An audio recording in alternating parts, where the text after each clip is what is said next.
On Wednesday nights at 9 p.m. Eastern, on the Unfound Podcast Channel on YouTube, I host a live show in which I talk about recent true crime news, I preview that coming Friday's Disappearance, and I kind of let everybody know what's going on with Unfound. What I also do, though, is take questions from the audience.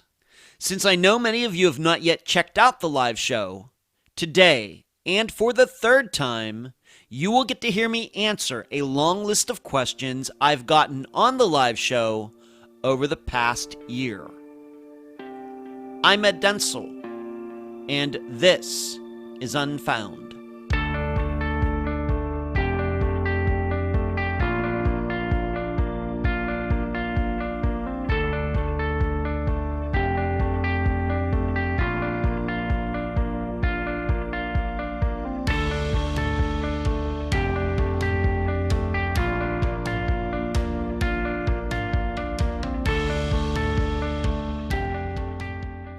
What you're hearing today has become an annual thing for Unfound. As all of you know, we already do an update episode every 4 months. The 8th one of those is coming out next week. But in April 2019, I did the first Q&A episode. But that one came about due to some guests flaking on me. It was thrown together in a matter of hours.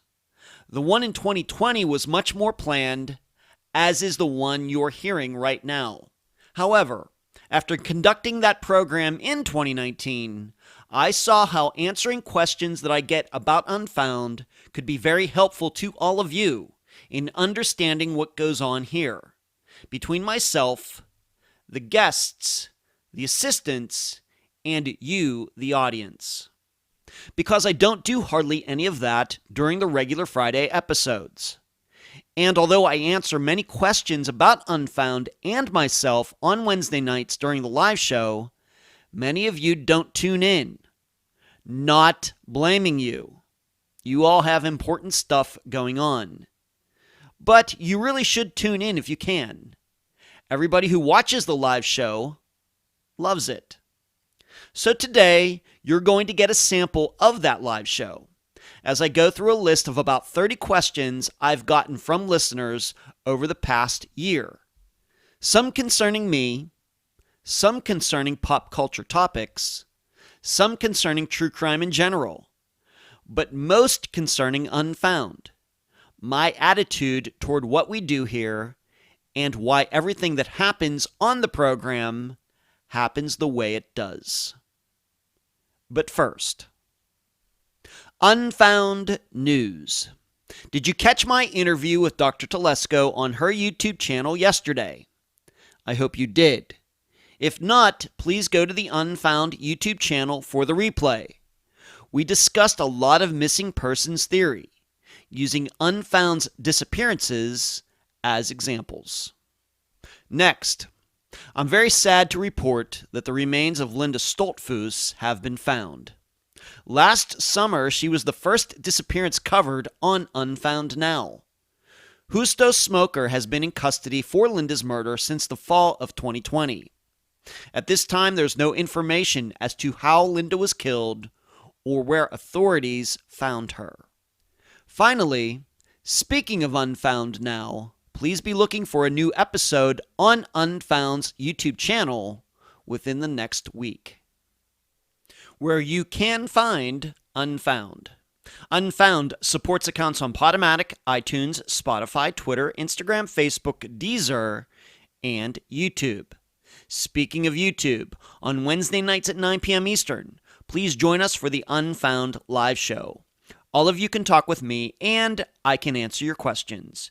Contribute to Unfound at patreon.com/Unfound Podcast.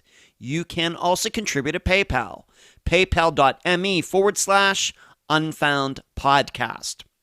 I also need to give a huge shout out to all the people who have monetarily contributed using Super Chat during the live show on Wednesday nights. Thank you for watching, and thank you for donating. The email address, unfoundpodcast@gmail.com. Merchandise, the books at Amazon.com in both ebook and print form. Do not forget the reviews. shirts at unfound-podcast.myshopify.com, or you can track down my assistant Heather in the Facebook group. Playing cards at makeplayingcards.com/sell/unfound podcast. The website, theunfoundpodcast.com.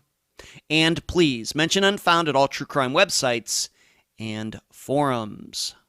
Thank you. A note before I start answering these questions. To my knowledge, and I went back and looked at the questions from last year's Q&A episode that occurred in April of 2020, and even going back to the first one of 2019, except for the first question I'm going to answer in this series of questions, all of these are new.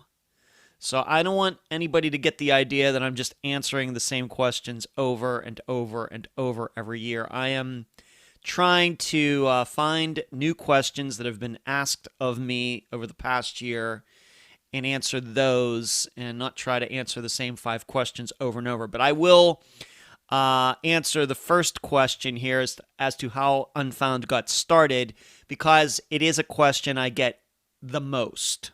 That's the question I get the most. Second most question is, most common question is, what disappearance do you find the most mysterious, the most interesting? And all of you know by this time, I don't think of the disappearances that way, so I don't answer that question. But to start this, I'm going to first answer how all of this got started, how Unfound got started. Very common question. I've answered it before. But then from then on in this series of questions, these are all new questions. And I thank all of you who have found ways to ask me new questions over the past year since the last Q&A episode. Okay, how did Unfound get started? It goes way back to the 1970s. To remind all of you, I am 50 years old. I will be 51 on August 1st of 2021. Always had a fascination with mysteries, disappearances. My earliest memories of watching TV back in the 1970s, those memories are of watching the show In Search Of. I can also remember watching those Godzilla movies made in Japan that they would play on Saturday afternoons, going way back once again to when everybody had rabbit ears on their TVs. Those are the two specific memories I have of watching TV back in the 1970s. My fascination with Godzilla has not continued, but my fascination, interest in disappearances and mysteries has continued. And I can remember watching In Search Of Leonard Nimoy, and somewhere around that time probably I figured out that he was also on Star Trek from the 1960s, and I'm, of course, still a huge fan of Star Trek. But that, and living in Gilpin Township, being a 6-year-old, 7-year-old, and just watching that show, and it's like, man, there is this crazy, crazy world out there. Things that are disappearing. Might be aliens out there, all sorts of unusual stories that we're on In Search Of. And as I've stated, you kind of look back at it now, and it's kind of a little bit hokey. Although once in a while, I will catch myself watching one of those episodes on YouTube or somewhere else. I'll admit that. Even though I don't believe in UFOs or Bigfoot or anything like that, but still, it's fun to watch. And then the 70s became the 80s, and the TV show Cops came on, and I was fascinated with that. I can remember going over to my friend's house. They were brothers, and their father was a part-time cop, and so they had a scanner in their house, and I can remember being fascinated by that, listening to things going on out in the surrounding area, the surrounding counties, what police were doing, car wrecks, etc. And then, of course, Unsolved Mysteries, and then the 90s came along, and then the internet came along, And that certainly allowed me to even start reading up more about mysteries, disappearances, unsolved cases of all types.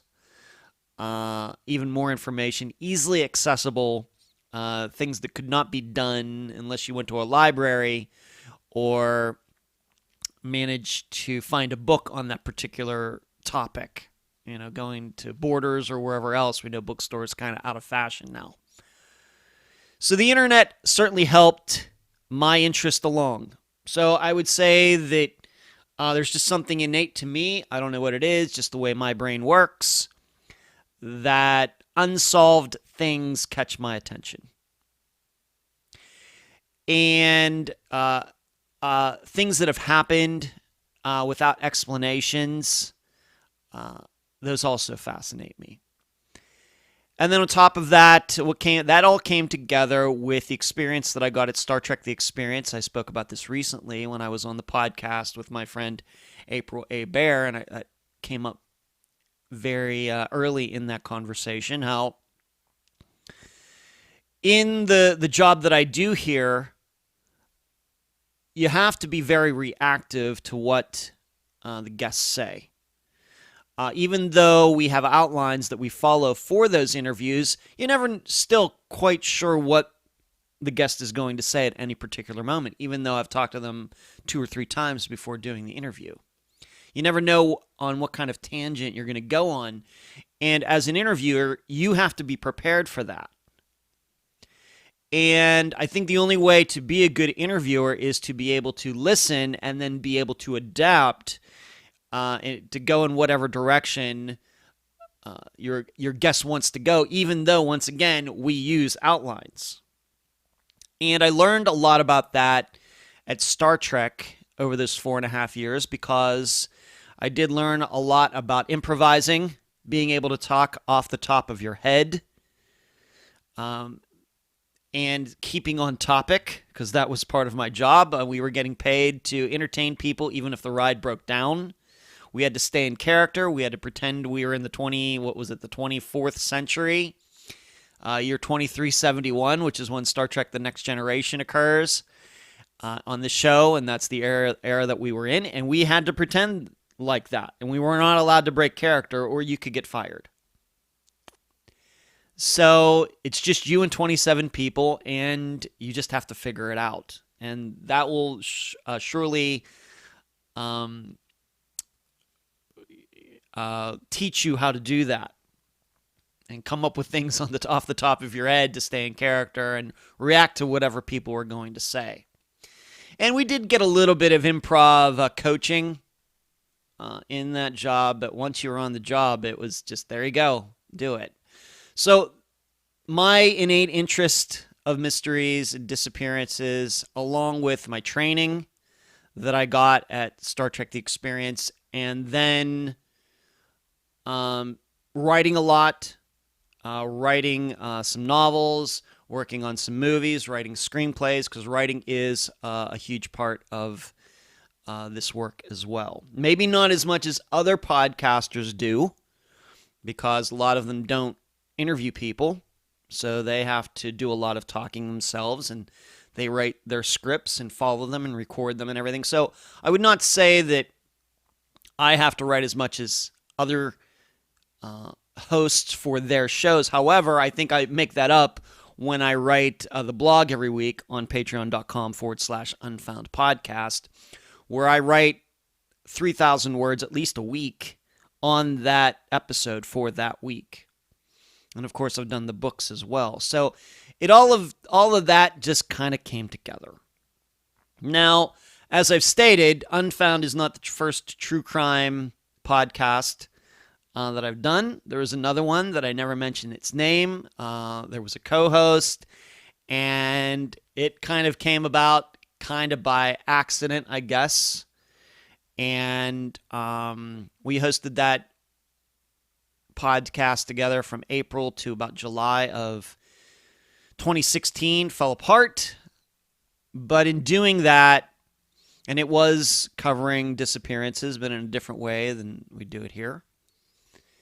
And I as I told April A. Bear a couple weeks ago, that was like my first marriage. And it didn't work out, but I learned a lot of things. And so Unfound is my second marriage, and it's going a lot better. And so I took those things that I learned from that podcast, put it into this one. Coming up with a name for the podcast was not easy.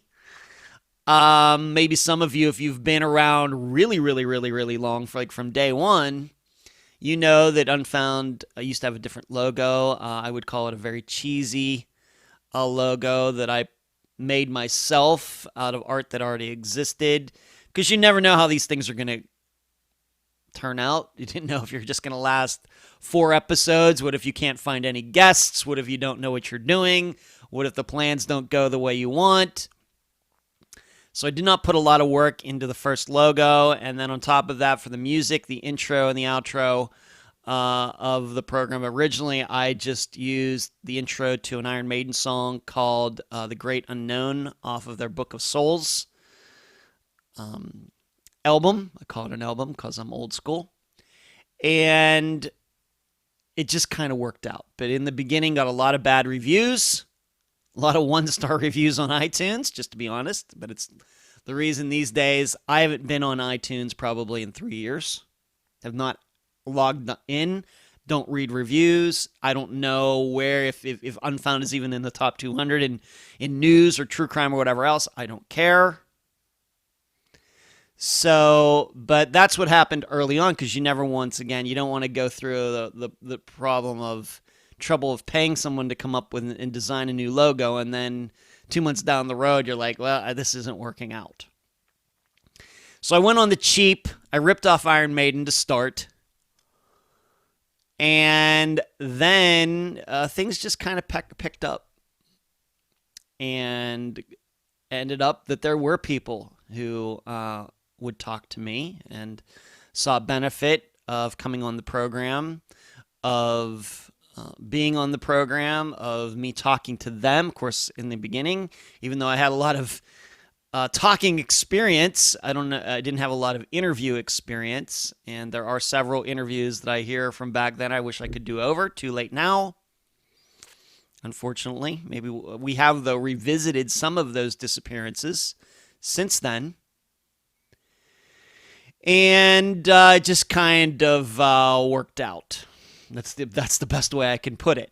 Of course, Emily came on board in 2017, bringing guests to the program. She was very skilled in that area. I cannot thank her enough.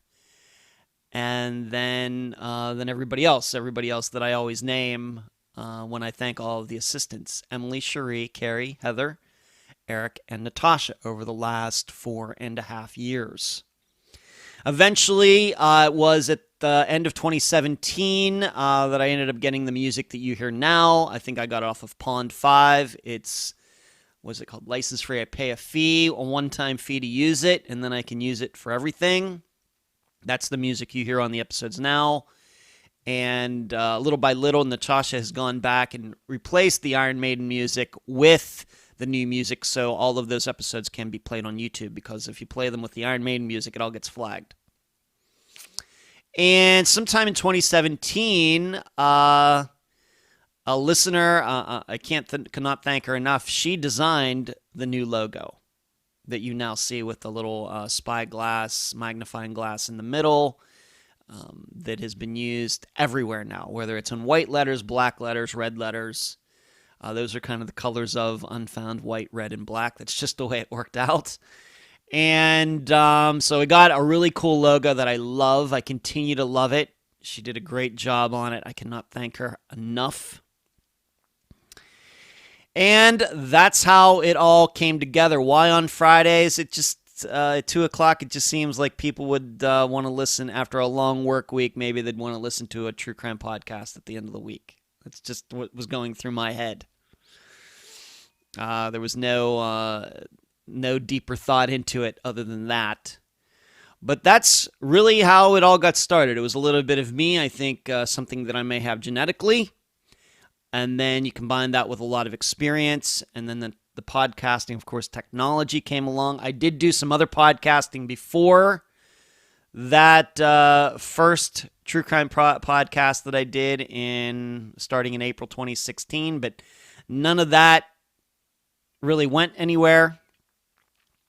And I'm really glad that I don't do that kind of podcasting anymore, given current events. And this is just where I feel like I should be. When I do Unfound, this is, there's no doubt that this is what I should be doing with my life, even though it took me 46 years, 47 years to figure that out. A lot of people figure that out a lot quicker. Sometimes people know they go to college. I'm going to be an engineer, and that's going to be great. And they absolutely know it, and that's great. I'm going to be a teacher. I'm going to be an accountant. Me, I bounced around through a lot of stuff before I found my place, and I feel very fortunate to have done that. Unfortunately, some people, I'm not sure if they ever find that. So I thank whatever belief system you have, including my own. I thank all of it to be here. So, and doing this. So that's how Unfound all came together. That's how over the last 4.5 years, we have about 260 episodes. It has gone by so fast. And that's the answer to that question. Next question, and this starts, the rest of these questions are going to be ones, once again, that I've never answered before on this show, although I did answer them at one time or another during live shows over the past year. But since a lot of you don't listen to the live show, I wish you would, but you don't, that's fine. But these questions are all new to the Q&A episode. So the next question is, what would my friends say about me? What words would they use? People that have known me, maybe even going back to high school, going back to my Las Vegas days, Star Trek days, and then even moving here to Florida, and most of my friends come from the disc golf community. What would they say about me? I think that all of them would say that I'm very, very independent. I'm not a person who likes to identify with groups. This goes even back to college. I was in a housing group at Grove City. They did have fraternities and sororities, but not the way you generally understand them. I'm not going to go into that, but they did have housing groups, which means you could join a group and you could then, everybody lives on campus, so that you get a choice in a certain section of a certain dorm.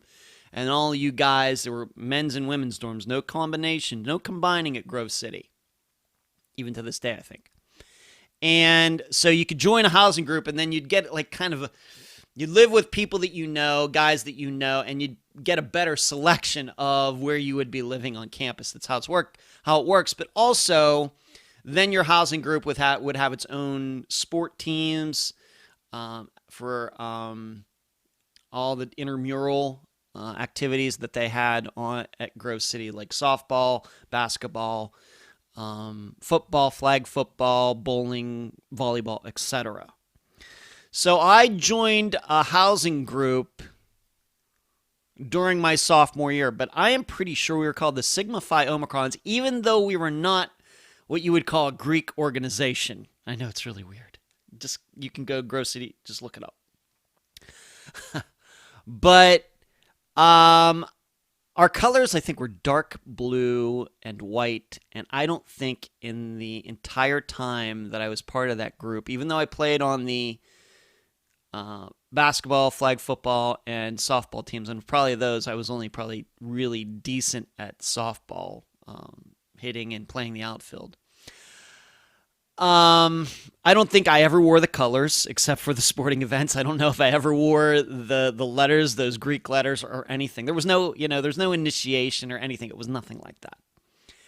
But it just felt weird to me, and it's probably even why in team sports, going back to high school, official team sports, high school baseball and everything, it was just weird to me to wear uniforms that everybody else was wearing. I don't know what it is. But so when it got to college, Sigma Phi Omicron, I can't remember. There's probably a picture out there somewhere of me doing it, but it was very, very, very, very rare. And I just don't, I'm just like that. And so I don't like identifying with groups and clubs and organizations and things like that, even though I'm a part of the like, for example, the Taylor Park Disc Golf Club over here at Taylor Lake here in Largo. I go play on Sunday mornings, but that's about it. I contribute monetarily to it, the club every week, but they have shirts and they do all these other things, and I just go to play.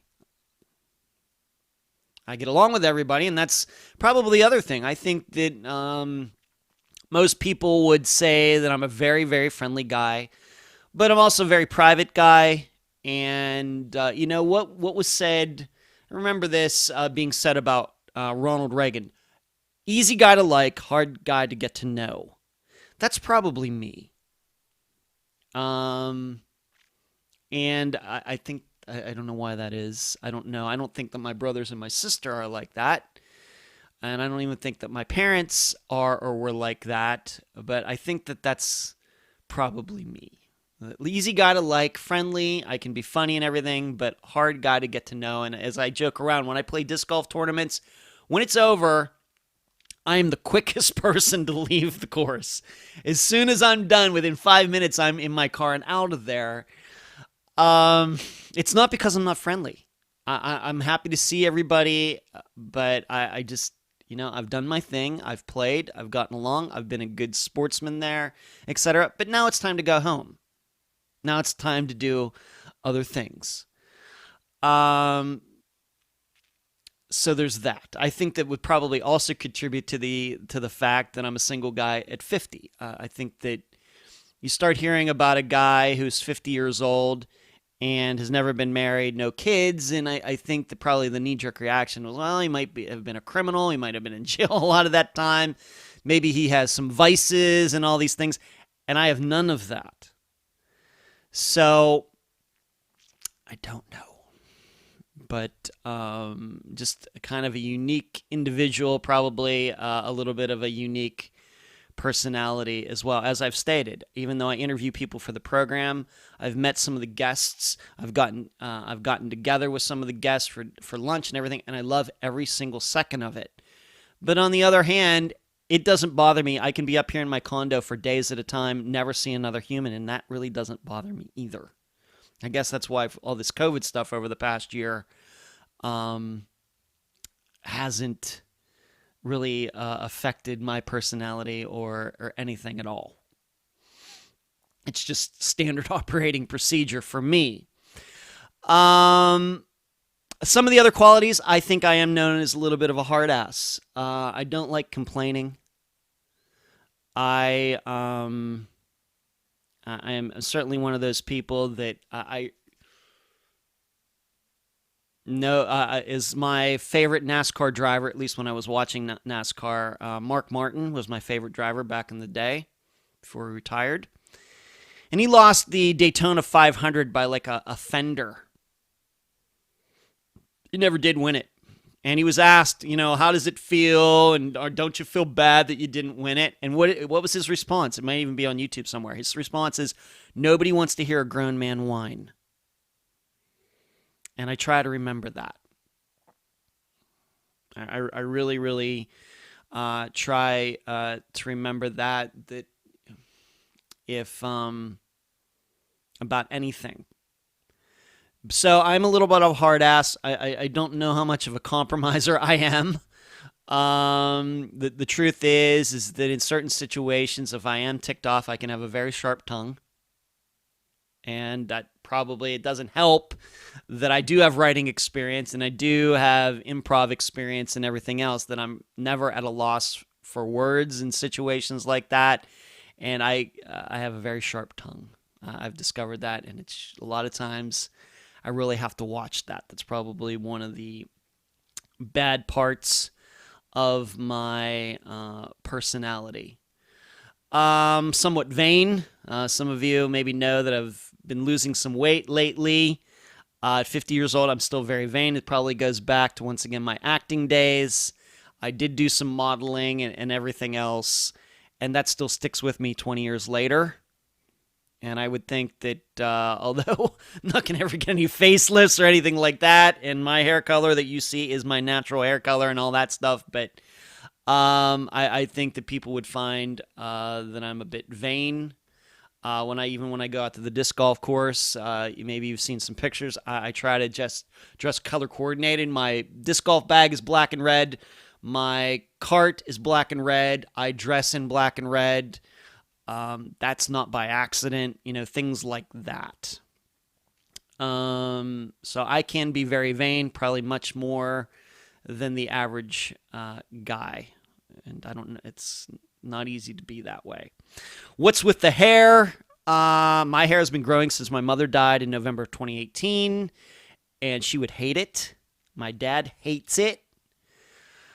But this is I wouldn't say it's revenge or anything, but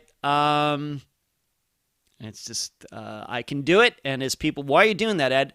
Because I can. And I feel very fortunate at my age. I will admit, I feel very lucky.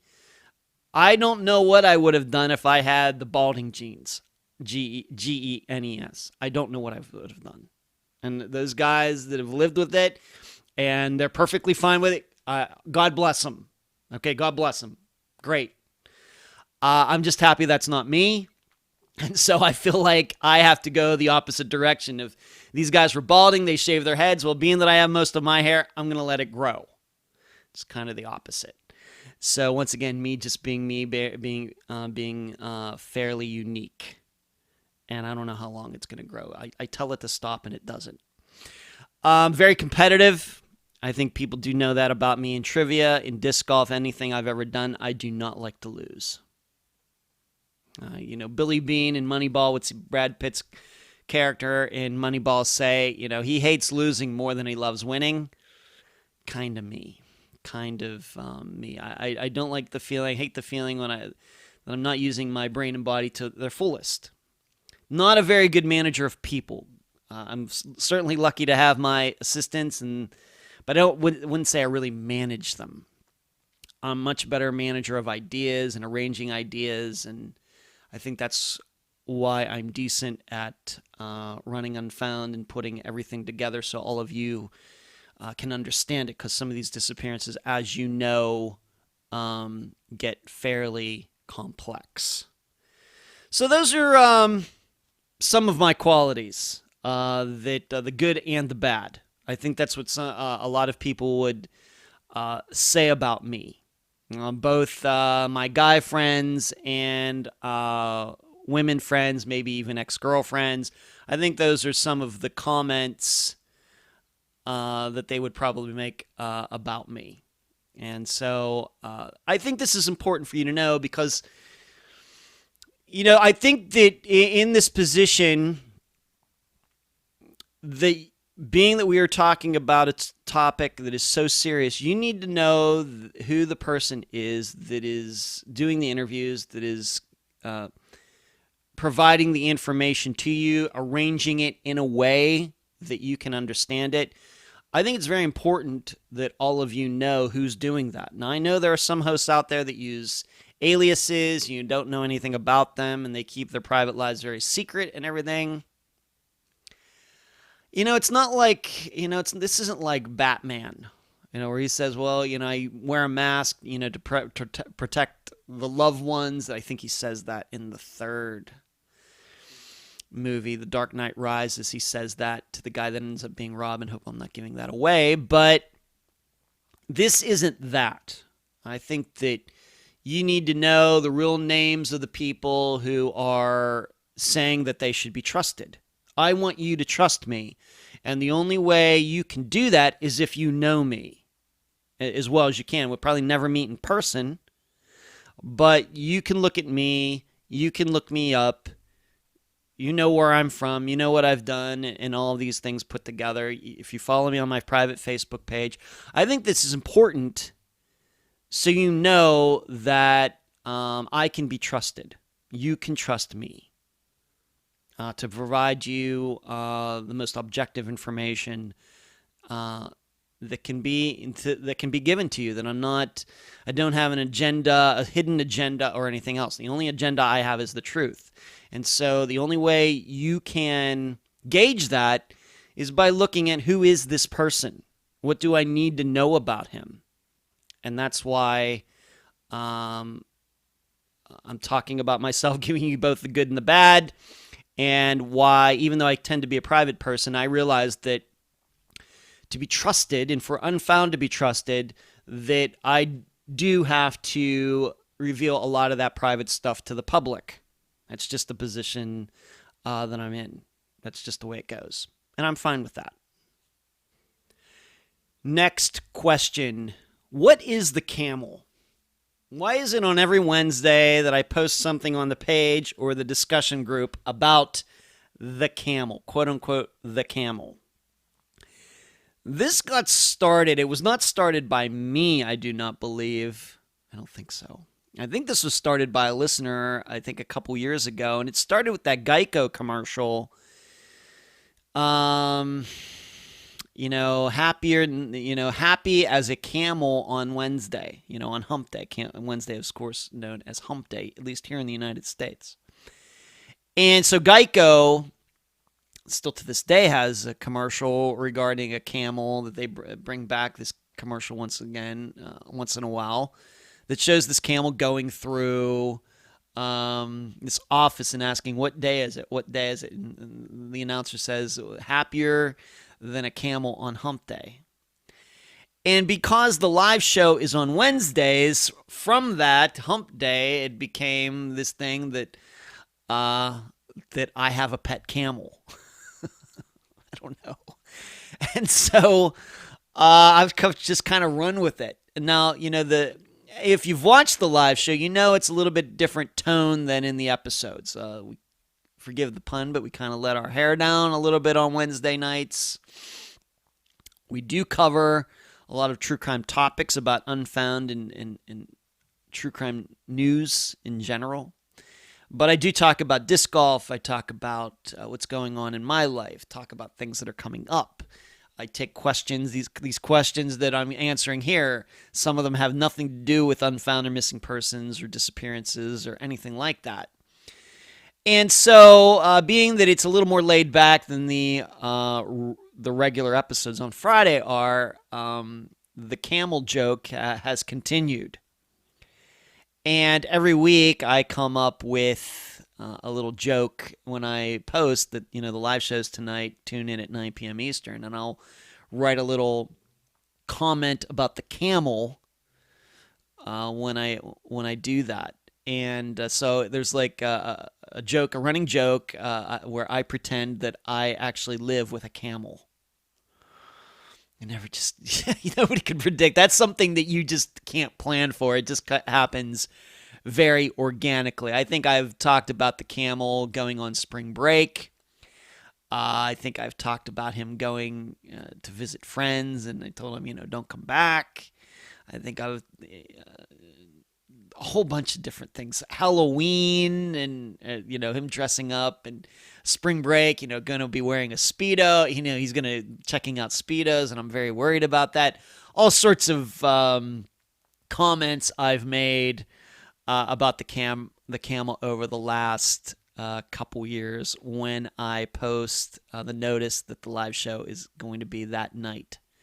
So that's how it got started. It came from a Geico commercial about a camel, a comparison to a camel who's happy that it's hump day Wednesday, and because the live show's on Wednesday, it just kind of came together. I don't know. But that's what the camel is. It's a running joke. And if you were wondering about it, that is the answer. And I'm going to continue to do that every Wednesday, that I'll come up with something to write about the camel and make fun of the camel. But for the record, I do not live with a camel. Next question. What would I do if I had unlimited resources? I think I got this question around the time that Powerball and Mega Millions were up there near $1 billion. Remember, there was a few months ago. They went up at the same time. Nobody was hitting either one. They were getting really, really, big numbers, big amounts, and then finally people hit them. And they went back to 40 million or whatever. And around that time, this question came up. And so, what would you do if I hit Mega Millions Powerball for one of those big numbers? It's a really good question, and I have actually thought about that. This goes back to when I interviewed Kelly Murphy, Jason Jolkowski's mother, way back in 2016. And if you don't know, she does not do Project Jason anymore. It does not exist anymore. But she had talked about how she would try to get families together, and so they can, identify with each other. That she would have these get-togethers, but unfortunately, due to money being tight and raising money, as she talked about in that interview, it's not very easy to do. It's much easier to raise money for breast cancer research than it is to raise money for any cause regarding missing persons. That's a fact. So people would have to pay their own way to go to these get-togethers, these retreats that she would have. And as soon as she said that, I was thinking, well, one day if there's enough money out there or hit Powerball, Mega Millions, it would be great if we could just pay people to fly in wherever, stay in a hotel, and then have a seminar, have get-togethers, to talk, bring in some counselors, bring in some people in law enforcement. I could, of course, do this a seminar, speaking engagement. I would hire somebody to run the whole thing, kind of like a wedding planner type of person, but you know what I mean. Somebody who's used to arranging events like this, and just have all of Unfound's guests to that point, however many would be. It'd be like over 200 now. Fly in from wherever they are, maybe have it in Vegas, which is convenient, being there are a lot of hotel rooms and convention space and all of that. And have a combination of, during the day, people could get together, get to know each other, talk about their own experiences, their missing loved ones, have some classes, some seminars about coping with loss, trauma, coping with trauma, and these people could talk about, what they've gone through. But also have, once again, people in law enforcement talking about investigation into missing persons cases. I would talk and have a combination of that. Then you have some nice meals, maybe on the last evening, maybe a 3-day seminar, something like that. I'll go to a show in Vegas. This is one of the ideas that comes to mind, that came to mind back when Kelly Jolkowski, Kelly Murphy, was talking about it in 2016. And if I ever do hit Powerball or Mega Millions, I can guarantee you that we'll try to make that happen. And I think it would be worthwhile. I think that you could do that. I mean, it's not cheap, but I think you could do that on a yearly basis, and it'd be very worthwhile and not go broke doing it. I think it would be helpful for all the guests, and of course, every year it would get bigger as we get more and more guests. So that's something that I think that would be helpful to all of them. Between identifying with each other, the camaraderie, that they've all been through, but then show them a good time as well. A kind of combination of both. I mean, if, accountants can go on conventions to Vegas or wherever else, then certainly these people should be able to do that and learn some things, and, maybe they can take some things home with them, make some good contacts, and hopefully more disappearances would get solved because of it. So that's one thing. Also, probably would like to put together, my criticism of private investigators. is long running now. And so probably I'd want to set up something like that, something that's a lot more legitimate than them, to help families in their particular precise investigations in their particular states, cities, counties, or wherever. So those are two things that come to mind when I get asked about unlimited resources, which nobody ever has unlimited resources. So I think about, well, what if you hit Mega Millions for $600 million? Of course, you only get half of that after taxes and lump sum. Still, that would go a long way, long way to making some of these things happen. But those are just a couple of ideas, but I think they're good ones, and it certainly would move the missing persons community forward, and that's the most important part of it. Next question. Why don't I ask guests what they think happened to their missing loved one? Well, I used to do that. If you go back to the early interviews that I did, that was a question. If you go back to Suzanne Lyle, I just mentioned Kelly Murphy, Jason Jolkowski's mother, covering his disappearance. Going back to 2016 into 2017, I did that. And then I stopped doing it for two reasons. One reason is because I started to worry about getting sued. You start saying, well, I think that John Smith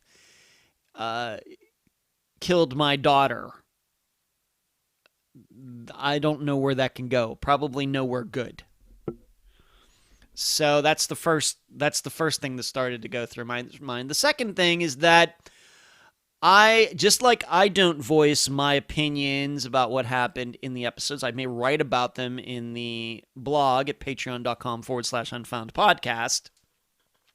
Do not voice my opinions on what I think happened during the episodes. Why? Because I want all of you to think for yourselves. And I know that I've experienced it enough over the last 4.5 years that when I've expressed my opinions to people, it's amazing how they then start changing their minds. And I don't want that to happen.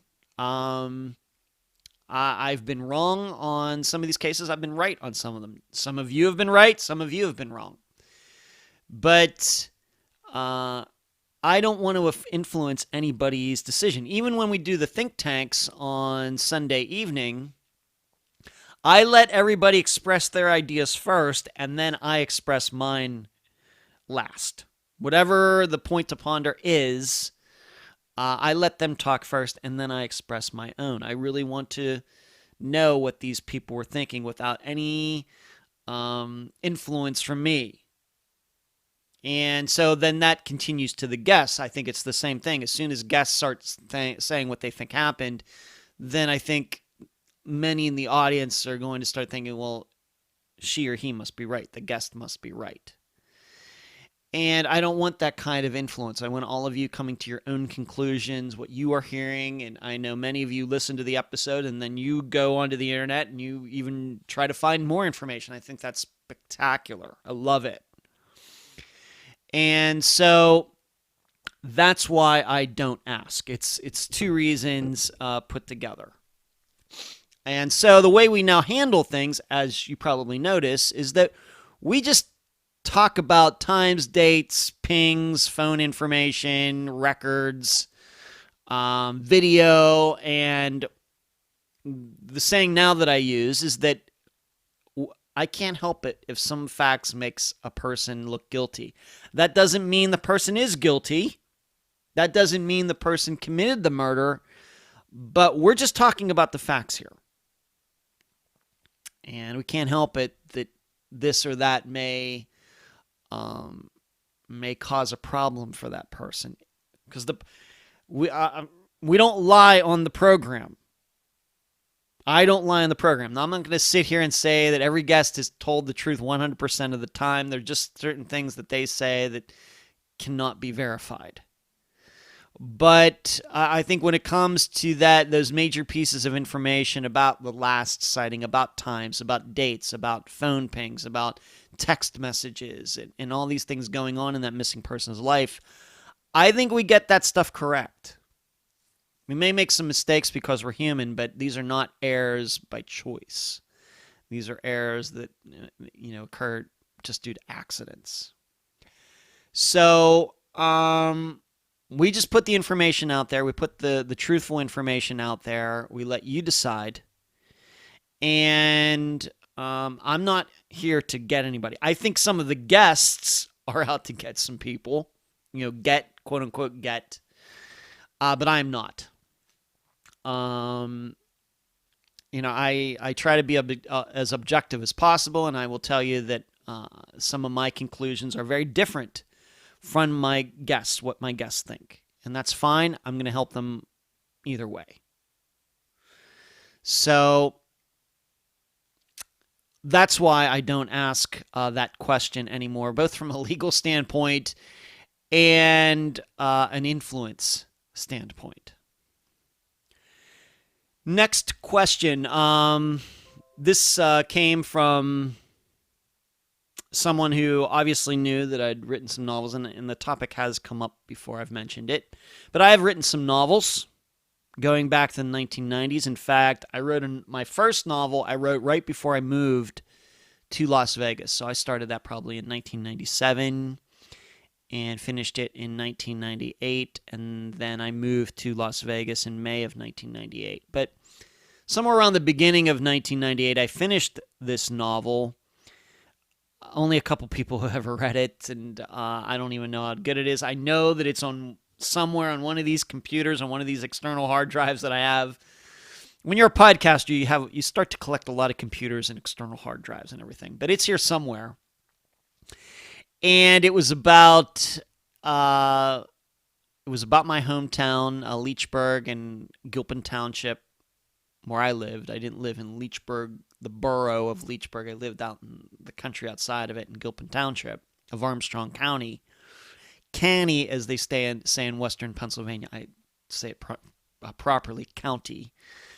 But it was about the police chief of Gilpin Township dying in a shootout, mysterious shootout, and a guy who grew up in the area but had moved away, coming back to be the new police chief, this little tiny township police department, which Gilpin Township does have to this day, and trying to figure out what exactly happened. He had left town many years before that. His family had been disgraced for a certain reason, and so he felt a responsibility to try to clean up the family name, and by going back and trying to solve this mystery that really has torn that little community apart.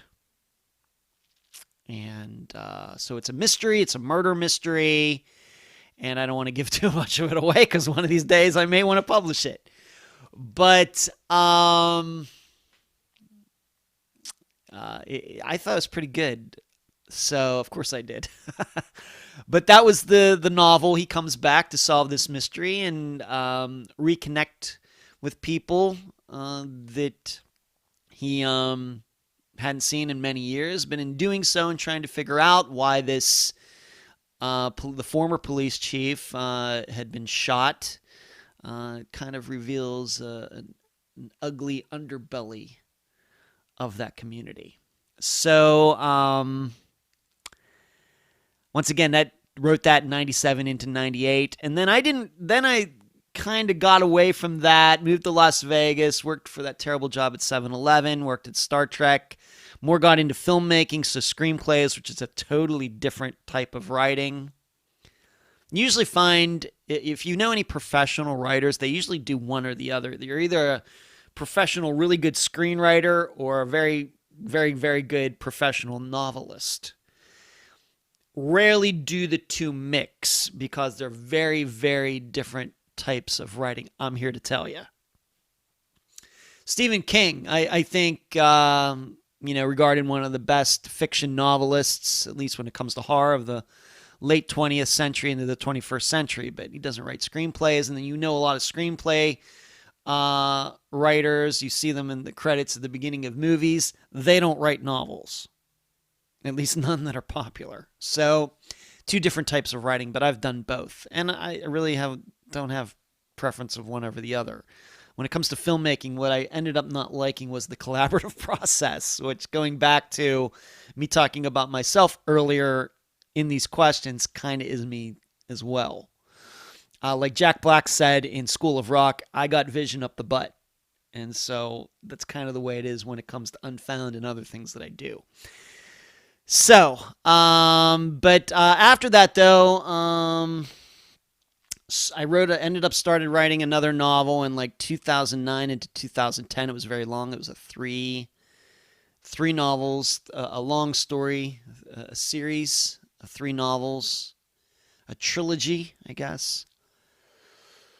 And could not get any literary representation for it. And then I moved to Florida. I wrote a mystery regarding a disc golf mystery. Yes, really. And then I wrote a science fiction about a community on another world, like on the edge of the universe, and a guy moving there, kind of roughing it, getting back to nature. And then the last novel I wrote, once again, that has not seen the light of day. I think I let a couple people in the think tank read it. Very complex, and it was called The Comebacks, and it was what you would call magic realism novel, in which the what do you call it? The basis of it, what would happen if when juries, I'm going to just put this out there, if somebody wants to run with this idea and write their own novel, or whatever, I'm totally fine with it. What would happen if when juries found killers guilty that their victims came back to life? What would that mean to the earth if that suddenly started happening? So, and it was an interwoven story of like 7 different characters all dealing with that. Kind of like maybe like Pulp Fiction, how all those characters kind of crisscross, or the movie Crash, how those were, what was the other? I can't think of it. But Crash was another movie like that, kind of like that, and very complex, very long. But that was the last novel I wrote, and I wrote it right before I started Unfound. Will I write another one? I don't know where. I have plenty of ideas up in my head, but I don't know where I would ever find the time. Next question. It's kind of a spin on a question. Do I listen to other true crime podcasts? The answer is no. Unless they've covered a disappearance that we are going to cover on Unfound. And that's the exception. So, Ed, then what do you listen to? What do you watch when you're not working on Unfound and when you aren't playing disc golf? What do you do, being that you don't have any kids and you don't have a pet and everything else? Here's some of the things that I do when those 2 major parts of my life are not happening. I do have a Netflix account. I do have a Disney Plus account. I watch a lot of Star Trek reruns. I can watch, and I'm going to answer a Star Trek question later, but I watch old Star Trek reruns on Netflix because they're all on there. I'm a big fan. I was a big fan of the Marvel movies, the superhero movies. So I watched WandaVision, the series that was happening earlier this year, and then the Falcon and the Winter Soldier last episode's coming out this Friday. I've been watching that. I'm going to watch the one on Loki. So there's that. I love documentaries, watching documentaries about World War II on YouTube, in particular documentaries about Midway. I can watch this one particular, is it called Timeline or something like that? It's like 2 hours. I could watch that documentary over and over about Midway, the Battle of Midway in June of 1942. how the Japanese thought they were setting the Americans up to be destroyed, and it turned around. The Americans, of course, sunk for Japanese aircraft carriers. Love that. Not so much into the fictional movies, the one from the 1970s and then the one that came out a couple years ago, but true life documentaries fascinate me. In fact, I know that I've actually gotten in my car, and if it was going to be a long drive, like drive back to Pennsylvania, I will put that documentary on. Even though I can't watch it because my eyes are supposed to be on the road, I can just listen to it, and it's fantastic. There are a couple car channels that I watch on YouTube. Doug DeMuro, DeMuro, that I watch. And then I also watch Hoovies Garage, Hoovies. I'm a little bit of a car guy. In fact, some of you know that I'm looking to buy another car, getting rid of my Sonata. I'm going to get something else. So not a new car. It's be another used one. In fact, it'll probably be a very used one. But I also like to watch a couple gun channels, TFB TV, and I also watch Iraq Veteran 8888. Also watch Paul Harrell, Harrell, his channel. Big fan of that. I'm a fan of, you know how I have a fascination with plane crashes, even though I don't really like flying, but plane crashes, plane disappearances, Flight 370. So I like the Blanco Lirio channel, Blancolio. I like Mentor Pilot, Mentour. Is he Swedish?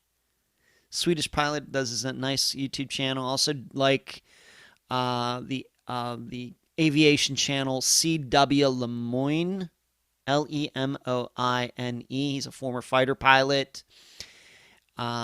And I think he does a nice channel too that I watch. So those are some of what I like. Oh, another one that I've talked about actually on the live show is active self-protection. This guy, John Correa, gets videos from shootouts and badge cams, things like that, and diagrams them, explains them, analyzes them to show what people did right, people did wrong, why did this go down. It teaches you a lot about self-defense. It teaches you a lot about being very aware of your surroundings and noticing things when things are about to go bad and everything. So I love that channel too. Once again, active self-protection. In fact, I follow him on Instagram as well.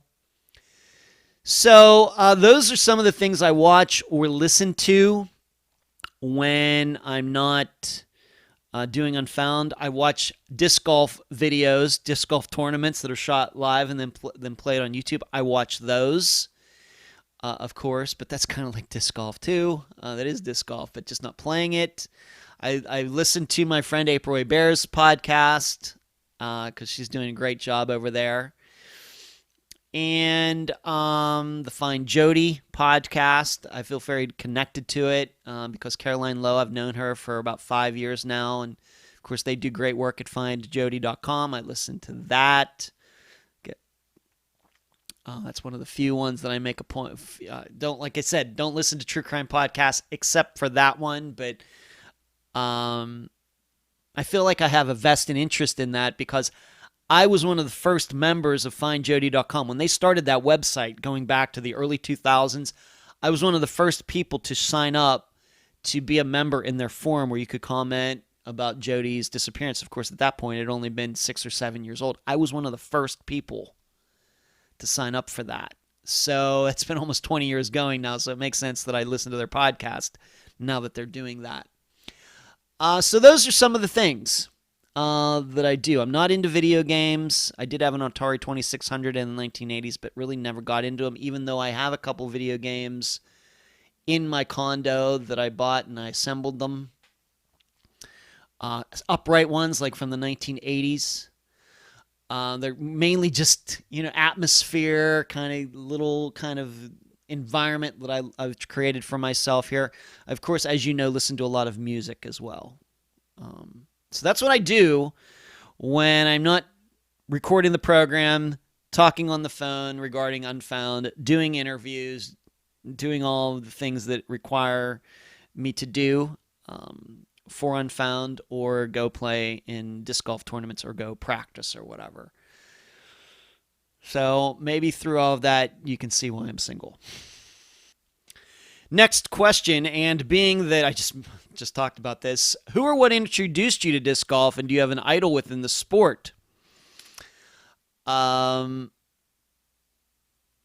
This is one of those things where I wish I would have known about something much earlier in life. I've talked about how when I started Unfound that I had no idea that the disc golf, the Truecom community, podcasting community was as huge as it is. Had no idea. I talked about that in my interview with April Roy Barron. I think that's one of the reasons that Unfound is just a little different. Long episodes, and I don't sound like other hosts, etc., etc., etc. Well, disc golf is also one of those things that I had never heard of it until September of 2010. So I was already 40 years old. And I was still living in Las Vegas. I had come down here to Florida, where I live now, to visit my brother and hang out. And when I got here, and I went over to Disney World for a few days and met a woman who I'd known back from my Star Trek days. Met her over there. We had a great time. And when I came back over to hang out with my brother for a few days, he said, you know what, this Sunday, this guy that I work with, he plays this thing called disc golf. And I've been playing. We should go check it out. And we were going to watch the Steeler game. And this was going to be on Sunday mornings. It was going to be at like 9:30. Would be done before the game started. We'd go over, watch the game at 1. I said, okay. Never heard of it before, disc golf. Never heard of it, ever. And I'm fairly into sports, pretty much. I'll even watch soccer once in a while, which is crazy. And I went, and it was the Taylor Park Disc Club that I am now a member of. I mentioned it earlier. And I've been hooked ever since. We went and played horribly, of course, for the first time. But I was hooked from the very first day. As soon as I went back to Las Vegas, I bought some discs. I ordered some discs that were sent to me. I ordered a disc golf basket that was shipped to me, a collapsible one. And I just started, that's what I would do. And it was convenient because at the time of 2010, late 2010, I was looking for some sort of energizing outdoor activity. I was a member of the Las Vegas Athletic Club. I'd go lift weights and everything, but I was like, you know what? I don't like running. Swimming's not that convenient. Is there some activity that I can go do and be fairly athletic, good exercise, get outside, being that it was going to be October, November, and it's not going to be as hot out. And disc golf ended up being that. Could have never predicted it. So my brother Brian got me into it, and he was brought to it by a guy that he was working with in a shoe store. And I've just been hooked ever since. And it was progressing very well. To 2015, won a couple tournaments, and then for the next 5 years, I got the yips. You can look those up. Had some mental issues out on the disc golf course, concentrating. Suddenly had a fear of where the disc was going to go, and it was very embarrassing. But it's very common, more common than you realize among athletes, even professional athletes. There's many professional athletes who had to retire because pitchers who couldn't throw across the plate anymore, fielders who couldn't throw to first base anymore, players who can't shoot free throws, golfers who can't putt, people who play darts can't throw the darts at the target anymore. Very common, more than you realize. And that's what I got for some reason. And I had it for 5 years. I played well into 2015, progressing in my skill very nicely. And then from July of 2015 until really September of 2020, you just do not even know how badly I played. And then I just figured it out. I don't know how to explain it. And ever since September, although I've had a couple bad rounds here and there, it wasn't because of the yips. But I'm playing my best disc golf right here at 50 years old. And I never thought I would be here. I mean, there were some dark days, 2017, 2018, where I thought, man, I may never be able to play in a tournament again.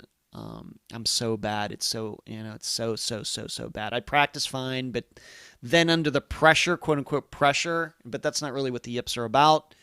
I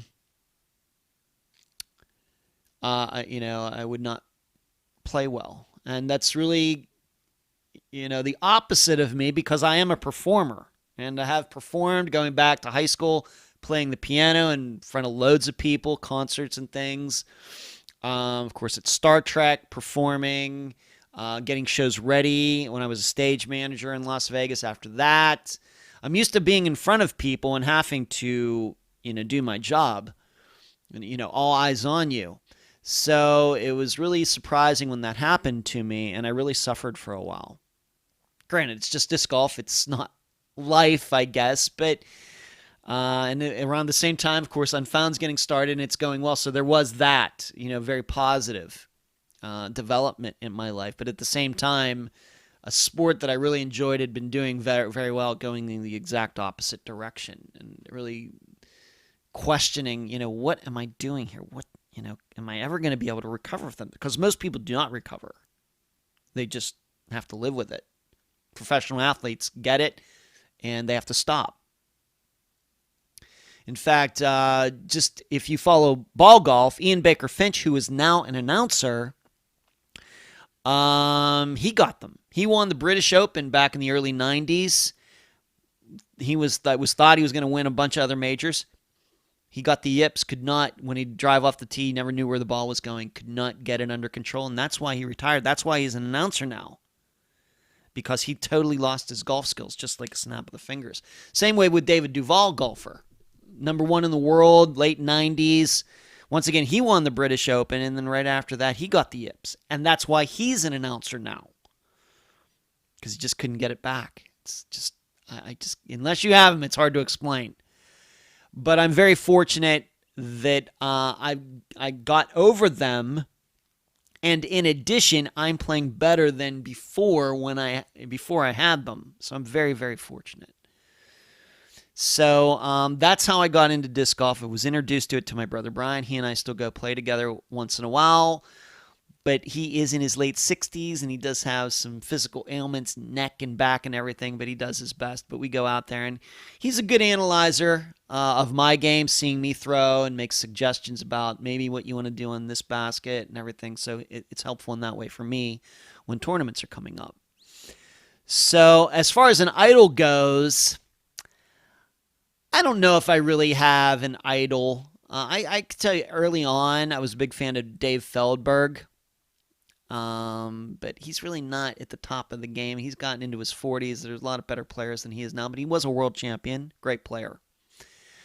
Ken Climo, who I've run into, he's from Clearwater. I've run into him. He's considered to be the best ever in disc golf. He won the world title like 10 years in a row in the 90s, like late 80s to early 2000s or something like that.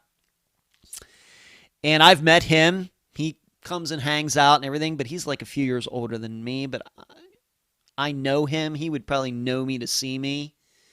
But he lives right here in Clearwater, so people run across him all the time. But I don't know if I necessarily have an idol. There's Kelvin Heimberg, who's also from this Pinellas County. He's from Safety Harbor. And I've met him. I've talked to him. He's a really good guy. So I root for him. So I wouldn't say, though, that I have an idol. I just like to see them play, what they do.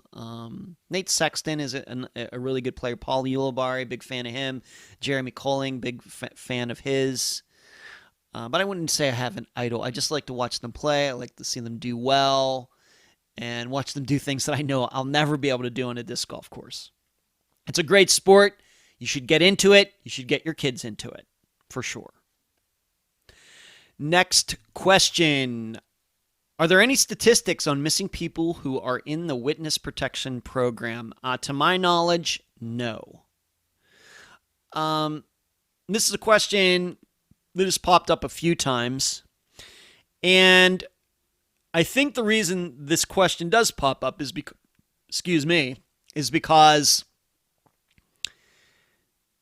witness protection program is mentioned so often in TV shows, fiction TV shows, and in movies. The one movie that I think of off the top of my head is Eraser with Arnold Schwarzenegger. Then I think that involved witness protection. James Caan was also in that. And that singer, I forget her name. Vanessa Williams was in that movie, going back to about 1996. But witness protection, of course, we think about it when it comes to mob trials, mafia. Sonny the Bull Gravano going into witness protection. Henry Hill from the movie Goodfellas going into witness protection. And maybe on a more lighter note, the movie with Jennifer Aniston in it, We're the Millers, they go into witness protection at the end of that comedy. I'm sorry to give that away, but it's one of my guilty pleasure movies. And we just have to understand that the witness protection program, at least the way we understand it at the federal level, some states do have them, but very, very few. So when we're talking about witness protection, we're generally talking about it at the federal level, and it's just not that large a program, first of all. Second of all, to be even put in witness protection, it means that that person's life was under threat. And this person, by revealing information, once again, going back to the mafia angle, these mafioso types come forward, they testify to the crimes of others, and then because of that, they get in witness protection, and they get shipped off, and they change their names to John Smith, and they all live in Montana. But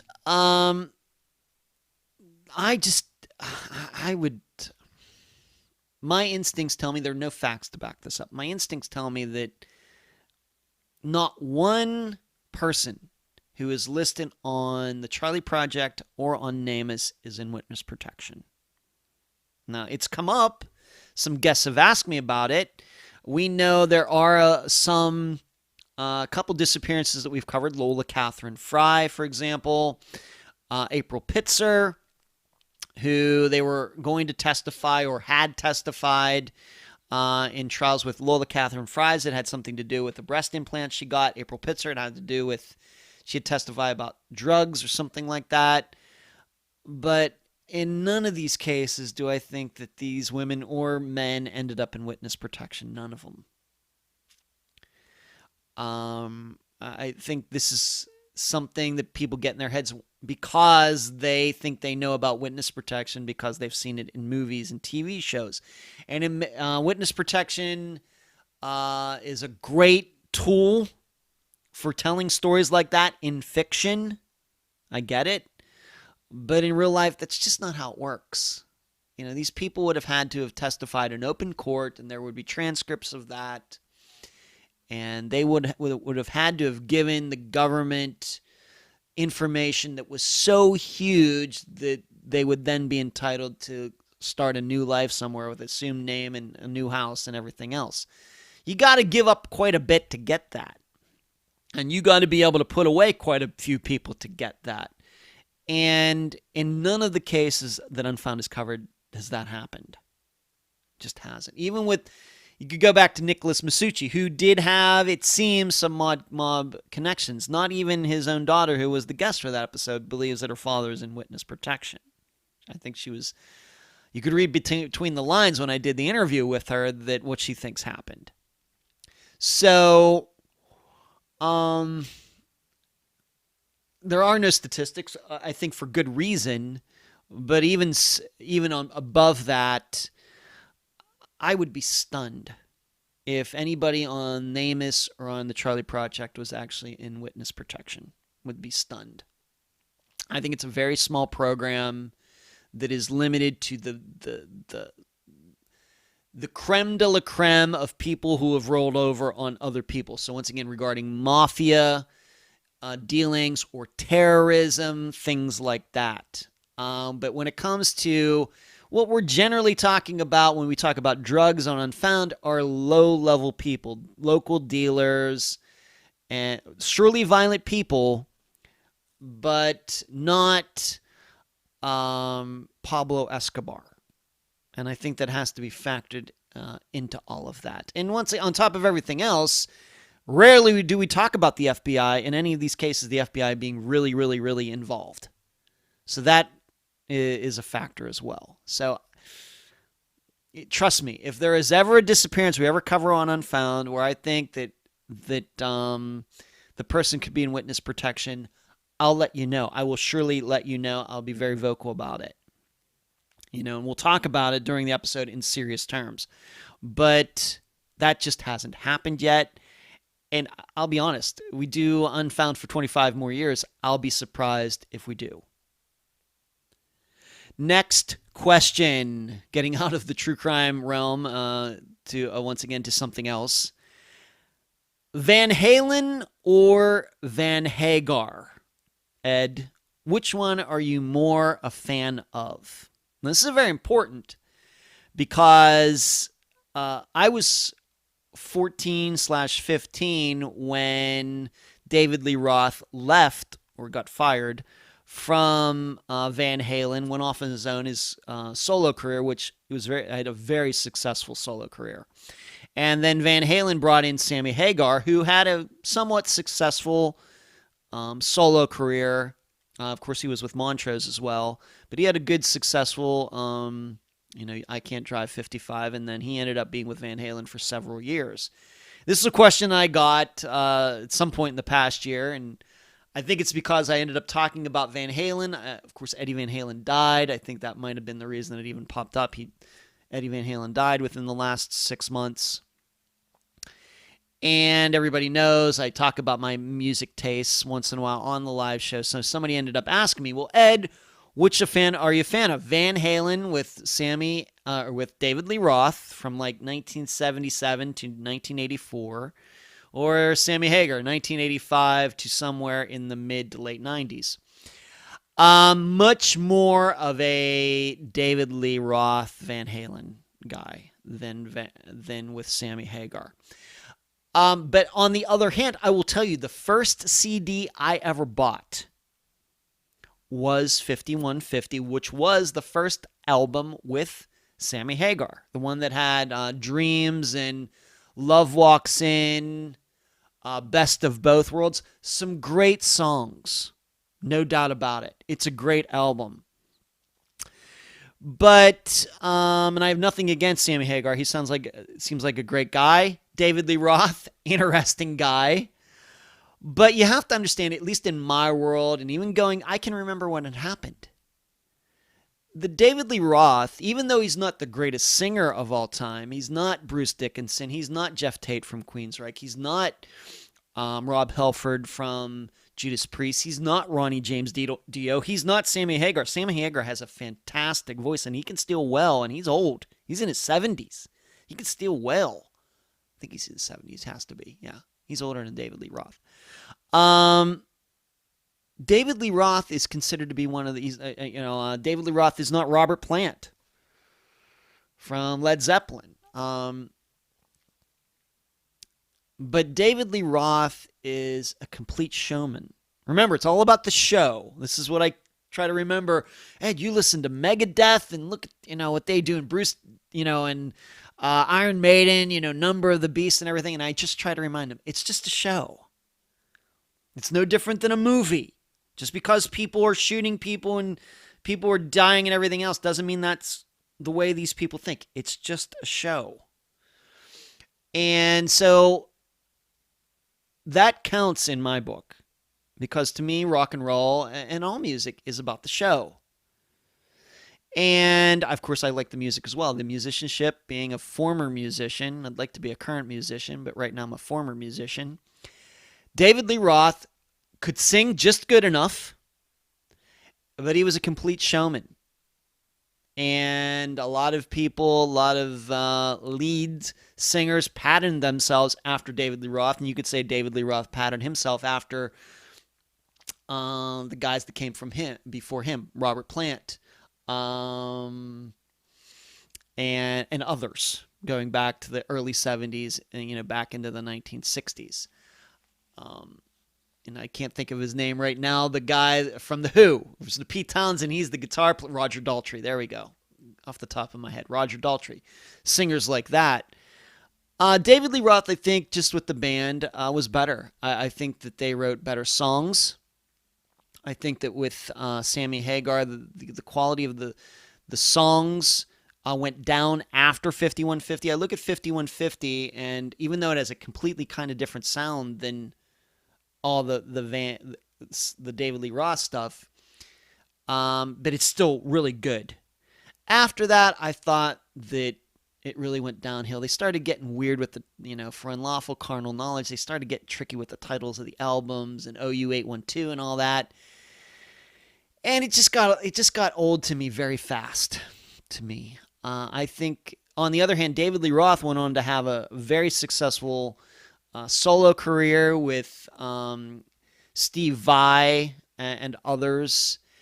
And he showed that he could be a star all on his own. And people forget how big he was just by himself after he left Van Halen. Even though, once again, he did not have the vocal range of some other singers. But you look at those early Van Halen albums, Van Halen 1, Van Halen 2, Women and Children First, Diver Down, all of that, they're fantastic. Fantastic. Not just the guitar work either. They're fantastic. And so I am a DLR, David Lee Roth, Van Halen fan. And even though I did buy 5150, and that was a big deal in my house. My parents did not want me listening to rock and roll. I can't even get into that. Had to do some of that behind the scenes. And when they found out that I got, in 1990, 91, when they found out that I got Ozzy Osbourne's No More Tears album, baby, that was not pretty. But, because of course Ozzy Osbourne was a Satanist, and he's biting the heads off of bats and everything else.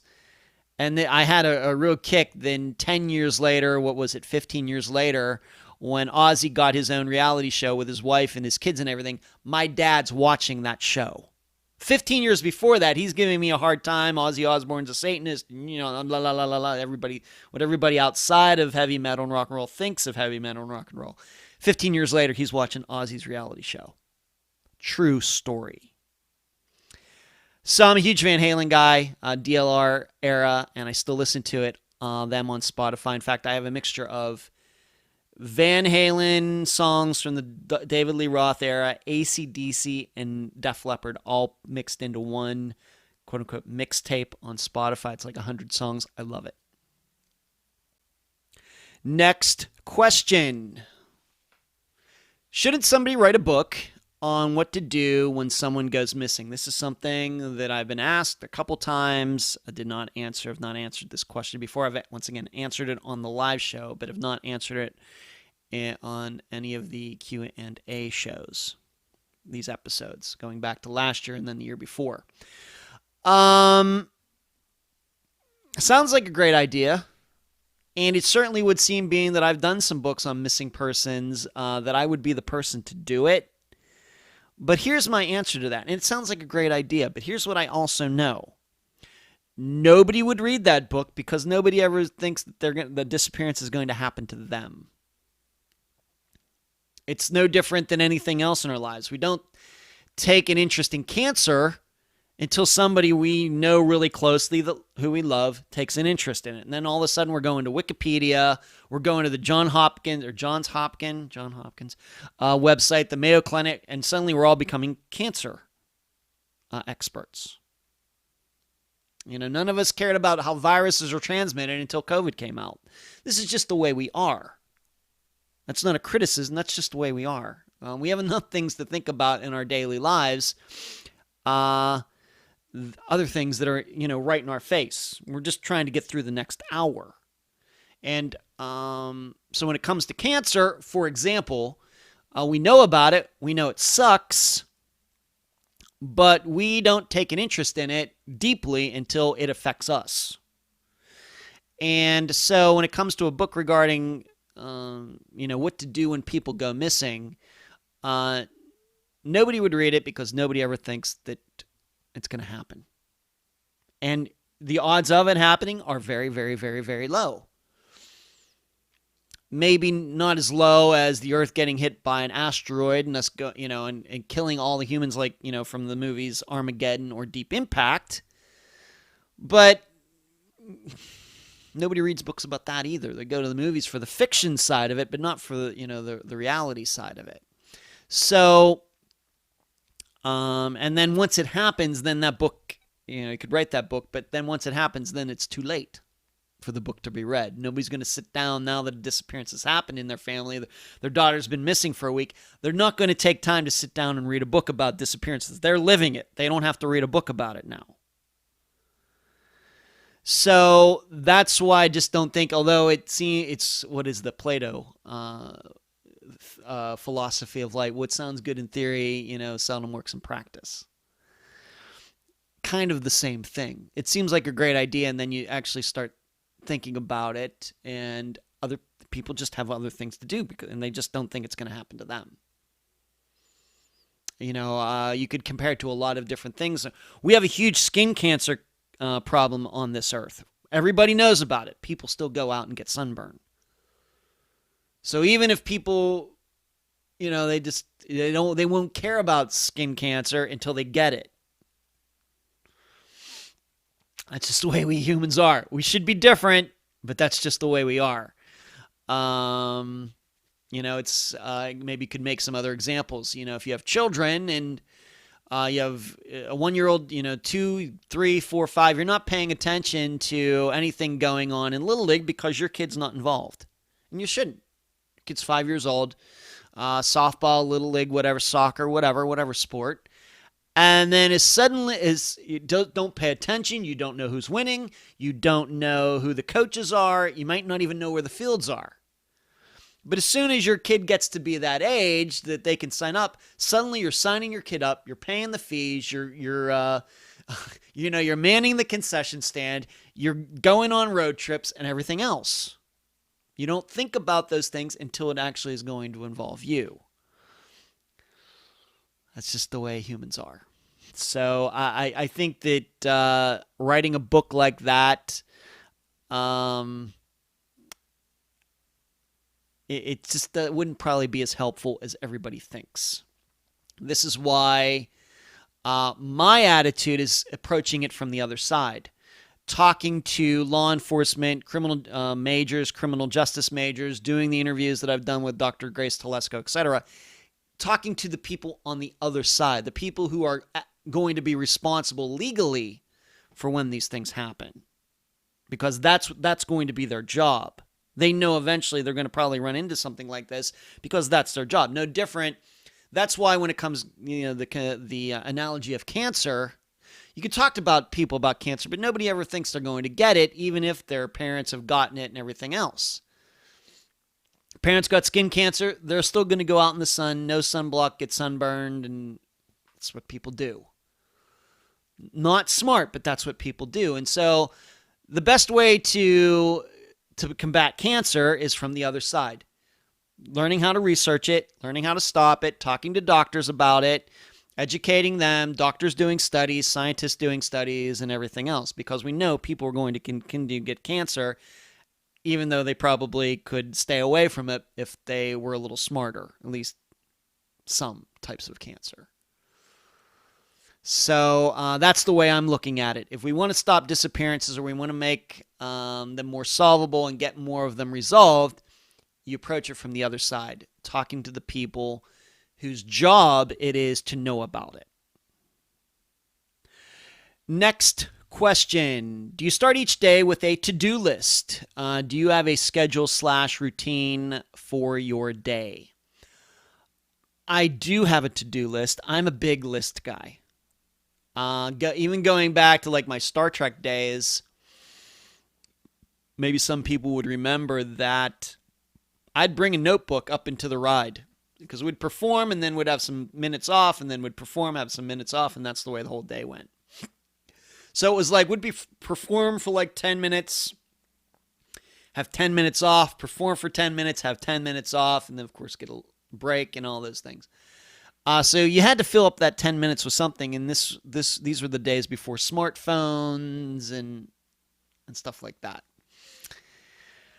That's how far back it goes. What was the first iPhone came out in 2007, I think. But so I would bring a notebook to work, and I would bring it up into the ride. In between shows that we would perform, I would be writing things I have to do. If I was working on a screenplay or something, I'd be jotting out some ideas, and I would carry this notebook and a pen everywhere. Even after I started Star Trek, when I would go on these trips for work, going down into Arizona, up into Utah, down into California, I might be staying overnight, bring clothes, but I'd have a notebook with a pen, and I'd be writing stuff down. And I still have all those notebooks. In fact, I just saw them about a week ago when I was cleaning out my closet.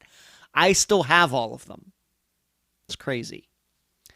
So I am a big to-do list guy. I like making lists and crossing things off, and I have a file on my laptop computer to do that. It's not maybe as organized as you would think, but it works for me. And so I type out things that are going to happen. If I have phone calls that are coming up, I'll put call, the date, the time, and I look at that every morning when I get up to make sure I know what I need to do every day. And in fact, for example, today, recording this on April 20th of 2021, on my agenda was recording and doing all of these, answering all these questions. I still have not recorded the other part of this episode yet, but I'm doing the questions right now. I have a phone call at 4 p.m. Eastern, so like 2 hours and 10 minutes from now. And then I also have a phone call at 9 p.m. Eastern tonight. I had on my list that I was going to go to the gun range this morning, but a storm blew through here, and I wasn't going to the outdoor range with it raining. There's covers for where you shoot and everything, but you actually have to walk out into the open field to walk out to change your target. And I said, I'm not doing that. And it's going to be nice on Thursday. So that got moved to Thursday. I also have it on my agenda for tomorrow to go over to play some disc golf tomorrow morning, do a little practice for this coming weekend. Also going to get my car washed, detailed, vacuumed, and everything else because I'm going to be selling it. I will need to take pictures. So these are all on that list. Clean the floor, go food shopping, wash clothes. I love to make lists, and I love to knock the stuff off the list. I guess maybe a lot of married people know their honey-do lists. Well, I create honey-do lists for myself. This next question, the comment at the time was, the missing flight episode was fantastic. Would you consider any other plane situations? The person that wrote this, I think, was meaning the Flight 370 interview that I did with Jeff Wise going back to the summer of 2017. That disappearance Flight 370 is still unsolved. It may be unsolved for a very long time, although I think I've stated that if I live to get to 80 years old, I think it will be solved by that time somehow. But there was also another missing flight episode that we did very early on in Unfound's existence. Ben Padilla. We called him Padilla during the interview, but Tim Wright was the guest. So I've gotten some questions like, why do you pronounce it that way? I'm like, well, he's the one who met Ben's family, and that's how he's pronouncing it, so I don't know what I'm supposed to do. But, of course, he went missing from Angola, and he took off in this plane with a Boeing 727 in 2003. Allegedly, it was at least one other person on board, and that jet has never been seen again. Might have crashed, might have been stolen, just still not sure. All we know is Ben is still missing. So we've covered two situations where planes went missing. One was a commercial flight, and another one was a plane that was seemingly stolen or something was going on. Of course, Flight 370 is probably the best known one, but I think a lot of people have forgotten about this 727 that went missing back in 2003, and that's why it was so cool to have Tim Wright on. In fact, he wrote me recently saying he still gets emails from a lot of you who come across the episode for the first time and then write him, and he says it's it's very interesting to hear from some of you. So I appreciate you contacting him to tell him you enjoyed the episode or your thoughts or whatever. I think he really enjoys it as well. But so the question is, would you consider any other plane situations? Well, the tough part is there aren't many like that. There are surely a few where smaller planes have gone missing, like Cessnas that cover or that hold only a couple people that have gone missing. In fact, there's one that has caught my eye from several years ago. There were 4 people on this plane in California. They took off and never reached their destination, but only one of them is listed on the Charlie Project. That one has caught my eye. But I can't remember the woman's name is the one person who's listed as actually being missing. And I've actually been able to find the names of the 3 other people, but not a lot of information. It seems like it's kind of just been forgotten. Maybe we could take a look at that. But as far as commercial operations, big jet airliners with many people on board, it's not a common occurrence. Usually those jets are found. And however, going back, if I really wanted to go back, being that I do know about plane crashes, there have been a couple where planes have gone missing, but you have to go back to the 1950s and 60s.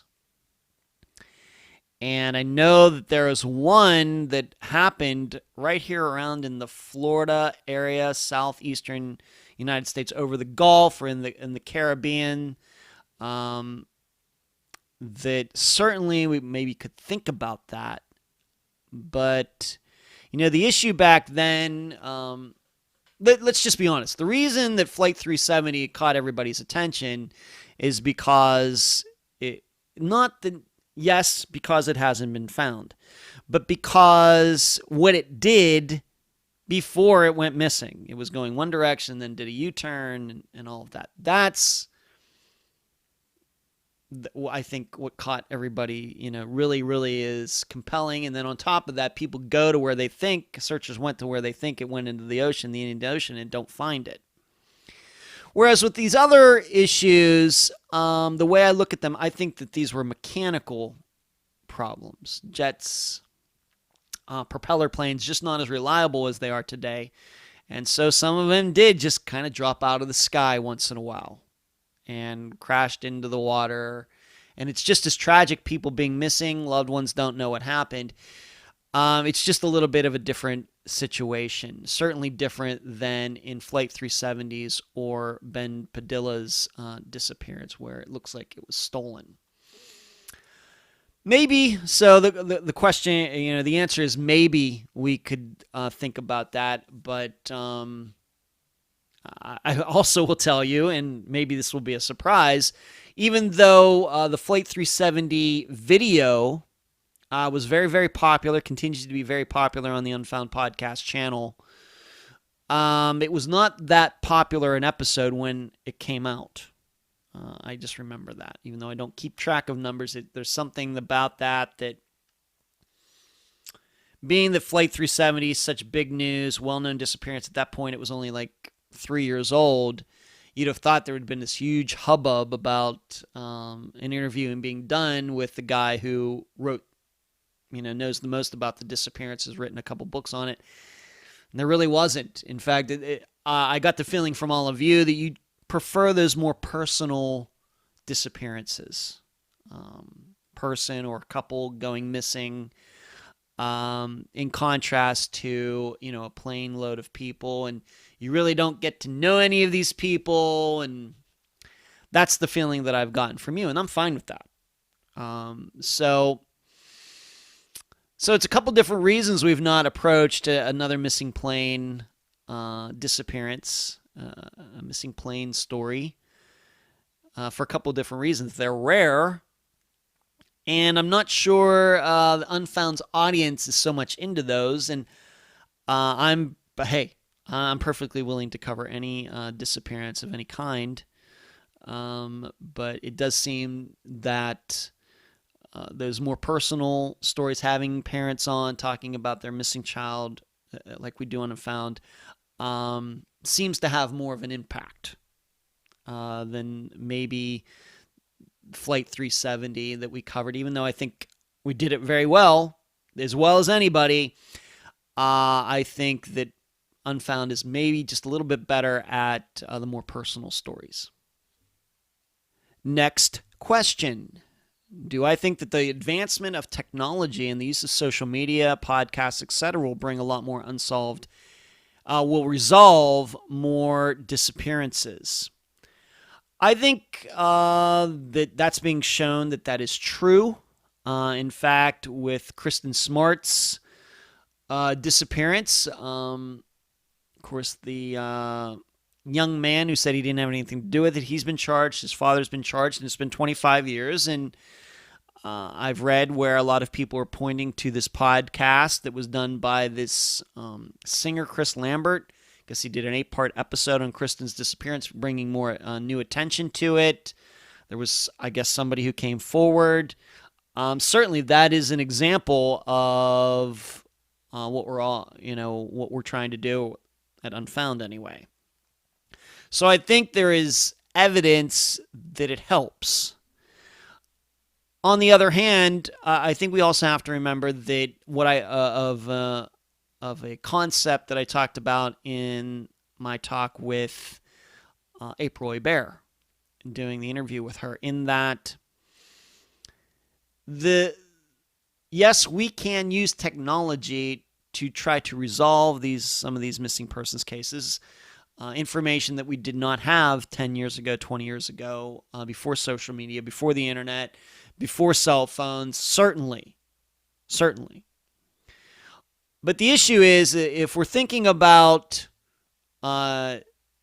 disappearances where foul play is involved, we have to remember that killers know about all of this stuff too. Perfect example of this was Pearl Pinson's disappearance. We know that Fernando Castro left his phone or phones at home. He made sure that Pearl, when he abducted Pearl, he made sure she didn't have her phones on her either. Why? Because he knew they could be tracked. So as technology advances for law enforcement, for families, for podcasters, the bad guys and bad girls know about all of this too, and they will make sure that they can't be caught using that technology. So it's a constant back and forth. It's very much a kind of war. If you look at history with, of course, arrows, and then knights wearing, of course, armor, and then you get tanks, and then you get trenches, and then, back and forth, bullets, bulletproof vests. It goes back and forth. One side gets something, and then the other side gets something that's better, and this is the way it is with crime and disappearances as well. We want to catch these bad people, and those bad people don't want to be caught. And that's always going to be the situation, always, till the end of time. Whatever you think is going to happen to the earth eventually, it's always going to be that way. So, yes, these things certainly help, but the other side, the bad people, it's not like they're sitting still. If they want to kill somebody, if they want to make somebody disappear, then they know all about this stuff, and so they'll think about it and figure out, well, how am I going to do it and not allow those advancements to catch me, so they can't use them. So I'm going to stay away from social media. I'm going to leave my phone behind. I'm going to try to figure out where video cameras are and not be in front of them, and all this. So it's a constant back and forth. I'm glad all these new technologies exist. I know people are very fearful of the surveillance state, us being tracked everywhere at all times. But here's what I know. Disappearances are still happening at a steady rate, and none of this technology has stopped that. So it doesn't seem like the surveillance state is as complete as some people want us to believe. But so that's all I think I really can say about that. I think the podcasting and all these things are helping, but I also realize that there are people out there who are smart enough to get around it. If they want to commit a crime, they're going to do it. Next question, and many of you had to know that I would cover this at some point during this episode, especially if you follow the live show. Maybe some of you who, once again, just listen to the episodes might not have anticipated this, but the question is, why don't I permit other programs to use Unfound's work? This is a topic that came up well before it became an issue. It became an issue, I would say, for the first time prominently last summer, so July, August, September of 2020. But I know that before that happened, that I had discussed this on the live show, maybe even written about it on the blog, on Patreon, or someplace like that. But I do not allow other programs, TV shows, podcasts, anywhere to use anything on the episodes.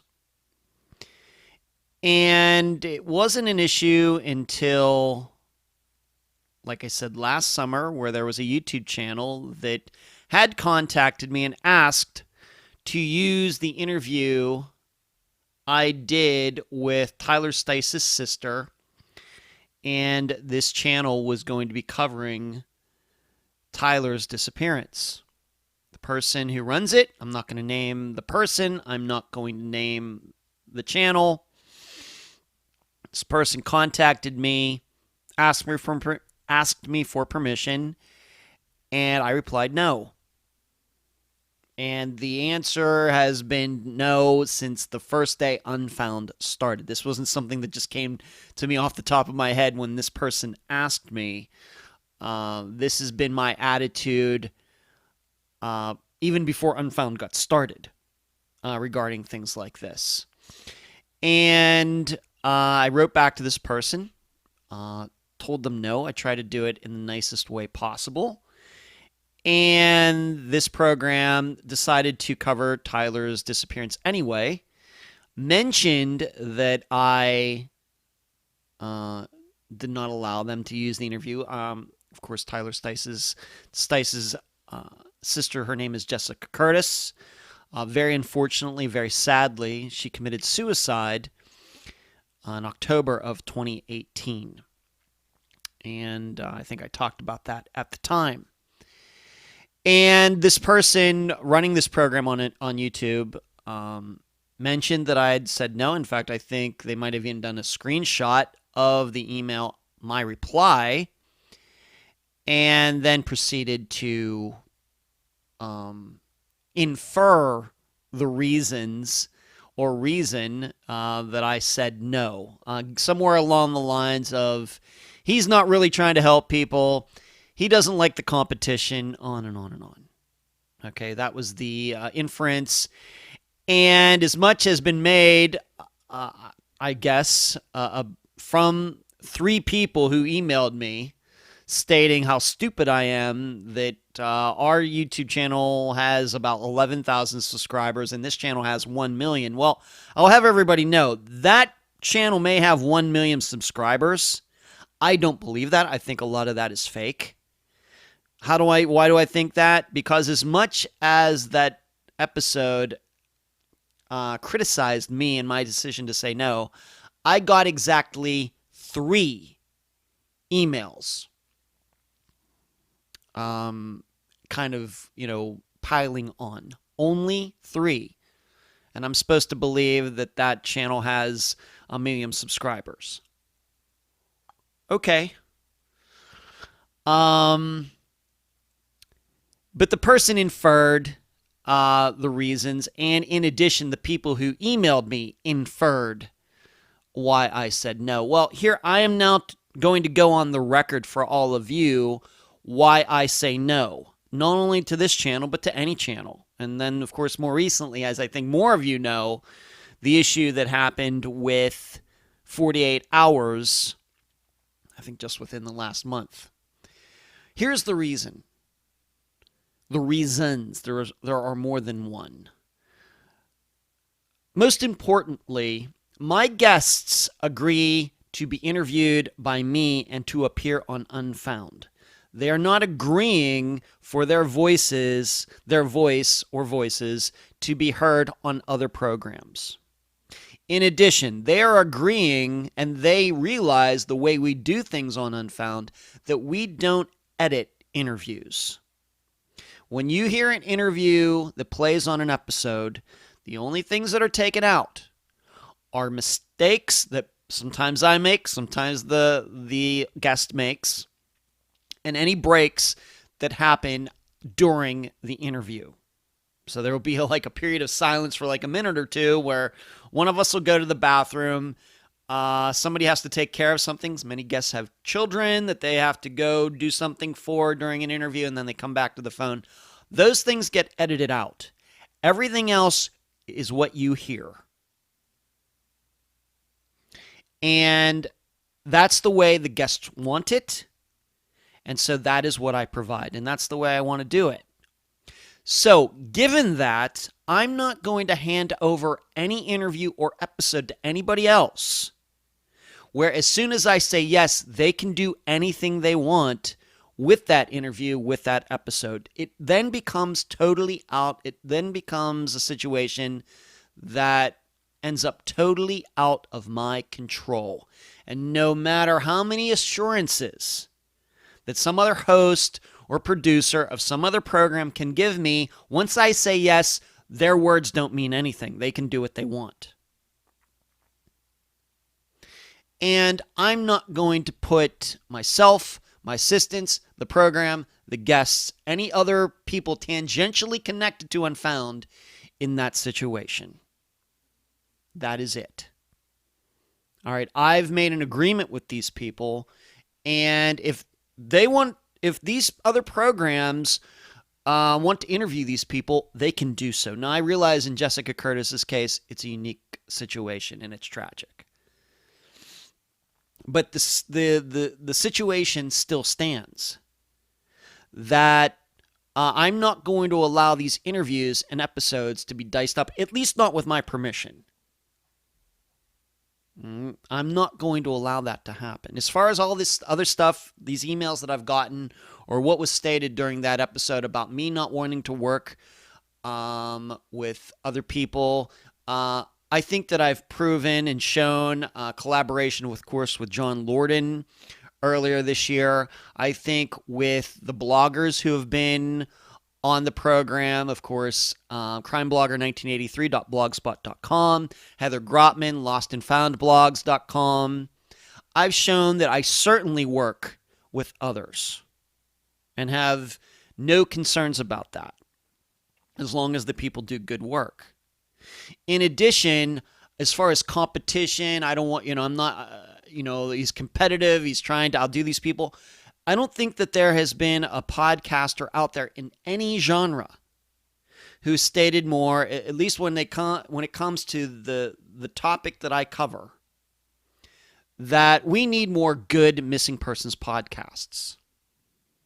We need more of them. Does that sound like the words of somebody who is competitive? Now, I am competitive when it comes to trivia and to disc golf and a whole host of other things. But in this, here's the truth. I could live to be 100. I could cover a disappearance every week on Unfound, even every day, and never cover every disappearance that's occurred in the United States. Never. Not even come close to it. And I know that. We just do our best. So more programs are needed. Anybody out there that wants to start their own missing persons program, I hope you do a good one. Go ahead and do it. Just get a computer, get a microphone, and do it. And I'll give you my best advice in doing so if you need help. Does that sound like somebody who is competitive? Of course not. In addition, I would say, being that I just talked about this earlier, it's hard for me to be competitive with other podcasts and true crime podcasts or be jealous of them or anything else when I don't know what they're doing. The only way I even find out what other true crime programs are doing, two ways. One or three ways. My listeners tell me, my assistants tell me, or I'm about to cover Disappearance, and I will go out there and try to find out if any of the programs have covered that Disappearance in the past. And then I might choose to listen to it or read a blog or whatever else to see what they've done. For example, the TV show Disappeared. We've covered many disappearances on Unfound that were on the TV show Disappeared. In fact, I think we covered at least one. Eric Franks, we covered it first, and then it was on Disappeared.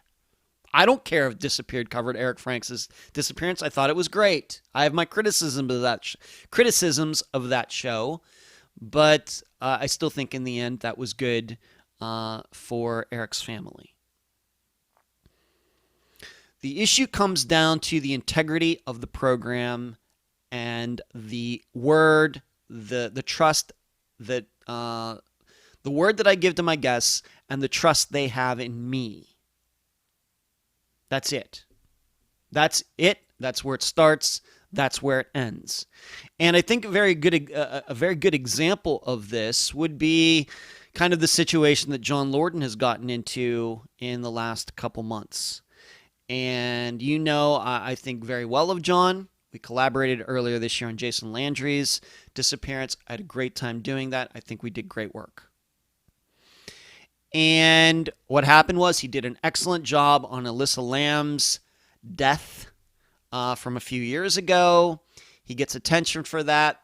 Netflix wants to do, a program on it. He agrees to it. They get to use his name and some of the work that he did. And then what happens? The show comes out, and there's a lot of blowback due to it. A lot of what people believe sensationalism, etc., which I can't say I'm surprised by.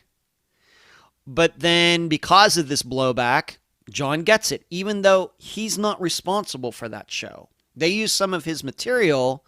He had no control over how they were going to do that show. Trust me.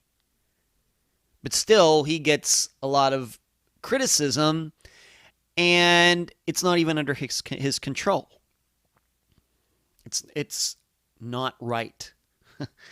But that's what happens when you allow other people to use your work and you give permission to do it.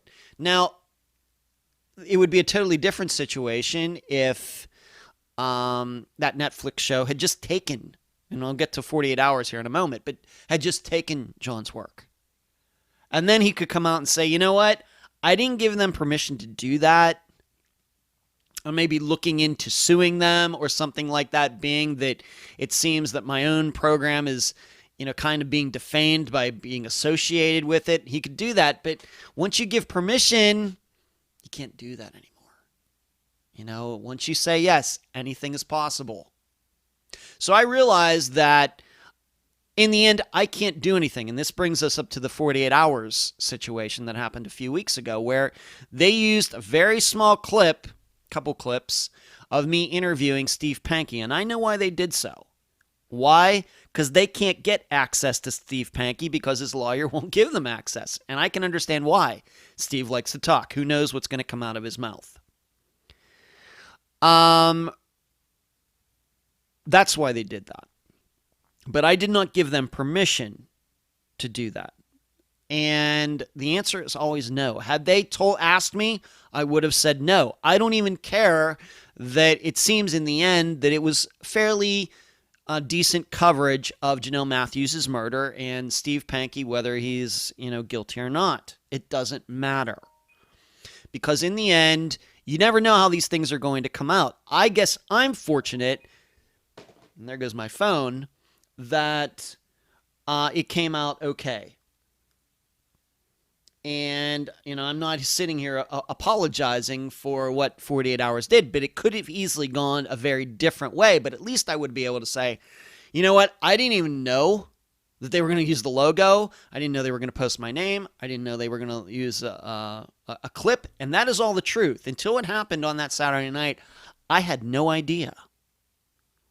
In contrast to, had they contacted me, I'd said yes, and then the episode came out in 48 hours, and it was totally crazy. They really butchered it, and then I'd be on the hook. And I don't want to have to deal with any of that. We have enough things to do here.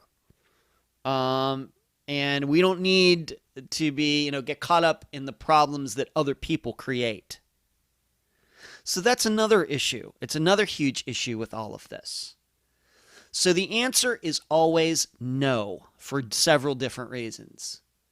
It's not what my guests want. They want their words heard in their entirety.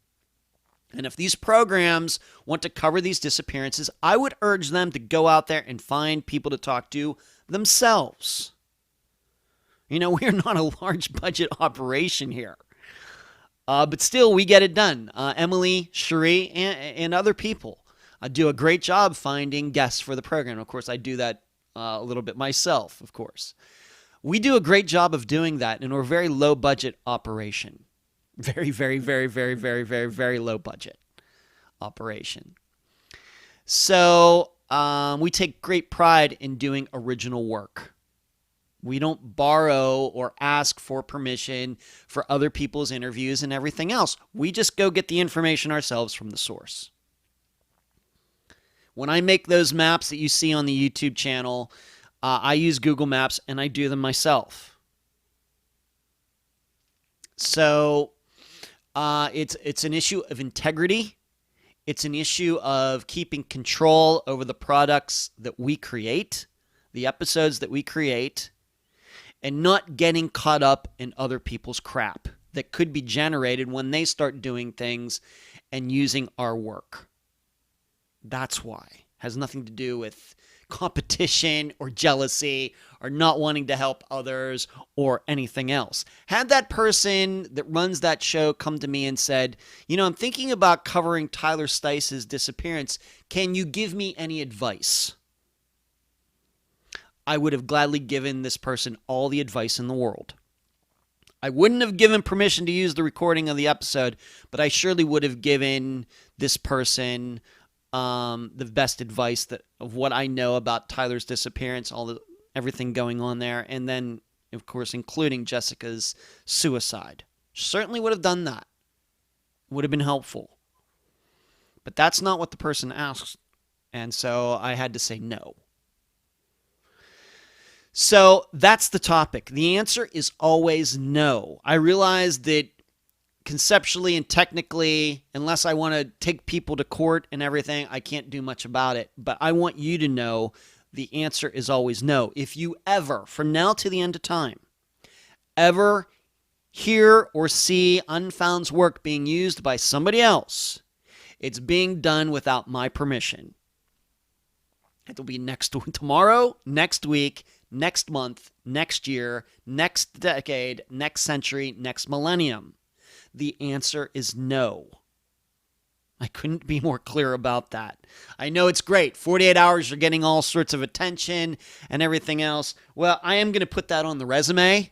And being that they did not ask me permission, everything, this is what they're just going to have to live with. If they're going to do that, then I'm going to do this. Unfound, now accredited by and certified by CBS News and 48 Hours. That has a pretty nice ring to it. But the answer still would have been no. I'd rather it never happened. Truthfully. That's just the way I am. I just don't like it's a slippery slope. It's a bad precedent. I realize that I can't do much about it, or I'm not gonna take them to court or anything like that. That's be a lesson in futility.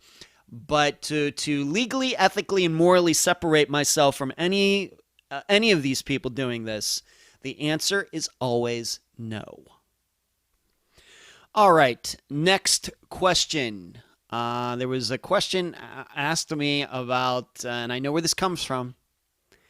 What about disappearances in national parks? Do I think that there anything going on in the national parks of the United States? People going missing there? Could there be serial killers, etc.? And we know that there is a person out there whose name is David Paulides, Paulides, who has certainly made a name for himself making these allegations.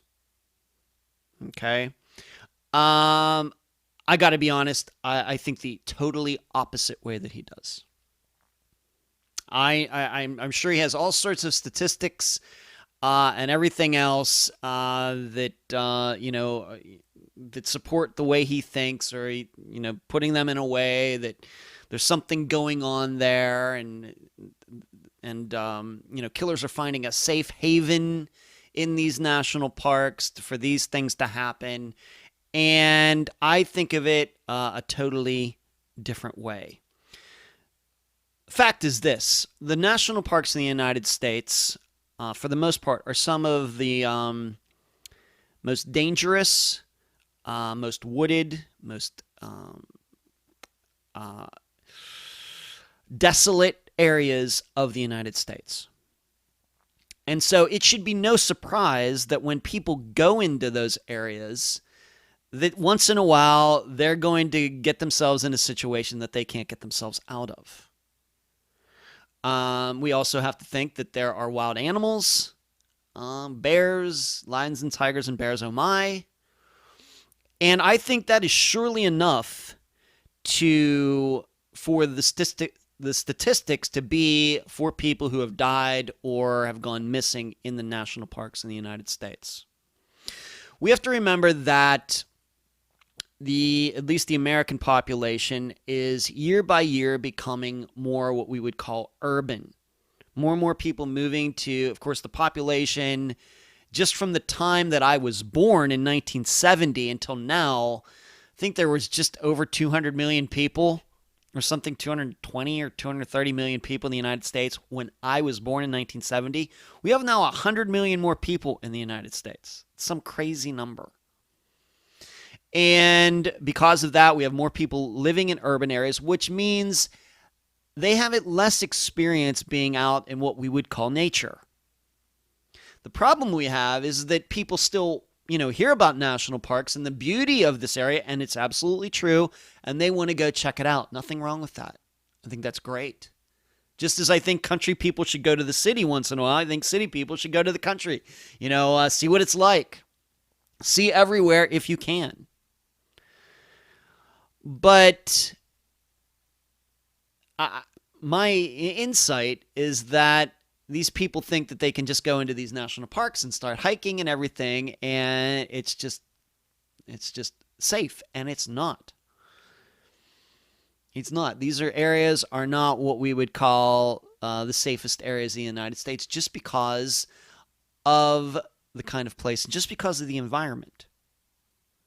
And so, being that these places are dangerous, it doesn't, with the environment alone, it makes total sense then that more people disappear in these national parks than you might generally think. We think of them, these are very beautiful places, peaceful places, people having picnics, people camping out, people hiking and everything.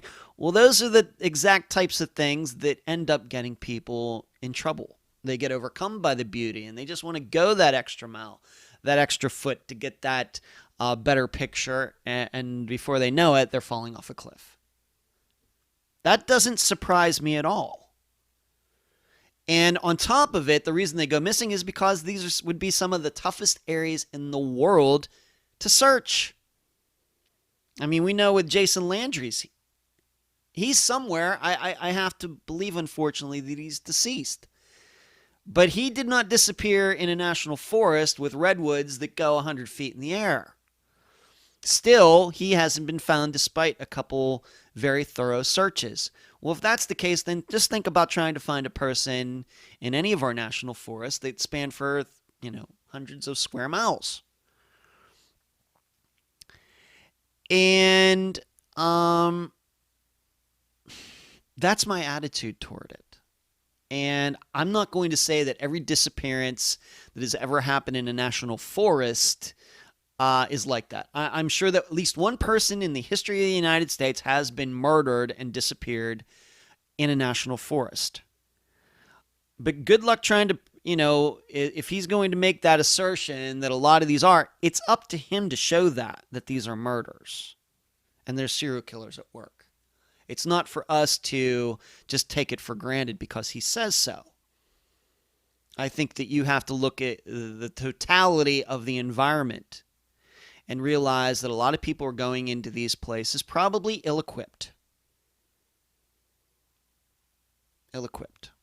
They get new hiking boots and a new tent and new this and new that, and they got their four-wheel drive Subaru, and they think that they're ready to go out and camping for a few days and not see, get away from Wi-Fi and the internet and social media, and that's all great, but that's doesn't mean you're prepared to do that. And they get in over their heads. And that is my attitude. It's not surprising to me that people die in some of the most and disappear in some of the most dangerous environment in the United States. I don't know why anybody would be surprised by that. So I do not subscribe to the idea that David Paulides has pushed and has spoke on and written books about and done interviews on it and everything else. I take the exact opposite standpoint on all of it. So that is my attitude. Next question. What would I be doing if I wasn't doing Unfound? Well, hard to say. I probably would be continuing to, I guess you'd say, experiment writing novels. I do not know how successful I would be, given that I wrote for a few years there and could not get a literary agent. So I'm inclined to believe that I probably wouldn't be as successful doing that as I am doing this, but that's probably what I would be doing. Something that comes to mind. I think that my talents and my brain work well in that area. I always enjoyed sitting down at the computer and preparing to write. I could write 3,000 words a day. I wrote back in 2009 into 2010. I wrote 3,000 words a day for like 6 straight months or something. Something crazy like that. Crazy.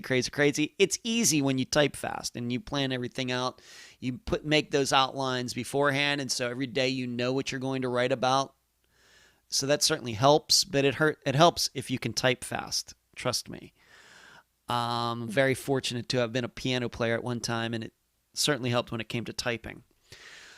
So that's probably what I would be doing. I'd be working on that and trying to be successful at that. I'm guessing that maybe I would incorporate some true crime elements into those novels, disappearances, murders, mysteries. I'm sure that would get incorporated in there somewhere. I love, as you probably know with the episodes, I love working with themes. And so it wouldn't just be what you might say like a Tom Clancy novel where it's just pure adventure and, is Jack Ryan going to save the day? The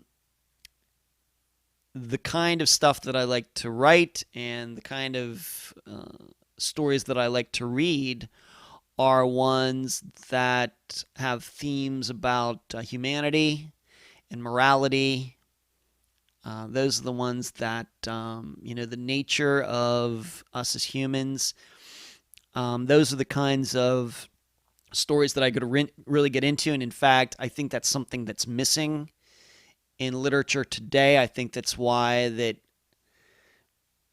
even though I don't read a lot these days, fiction, that's why I'm drawn to old novels. It seems that was more popular in the 1700s, 1800s, even into the first half of the 20th century, where it was much, the writer was much less concerned about, putting in an action sequence here and making suspense and everything. It was more about putting characters in very morally complex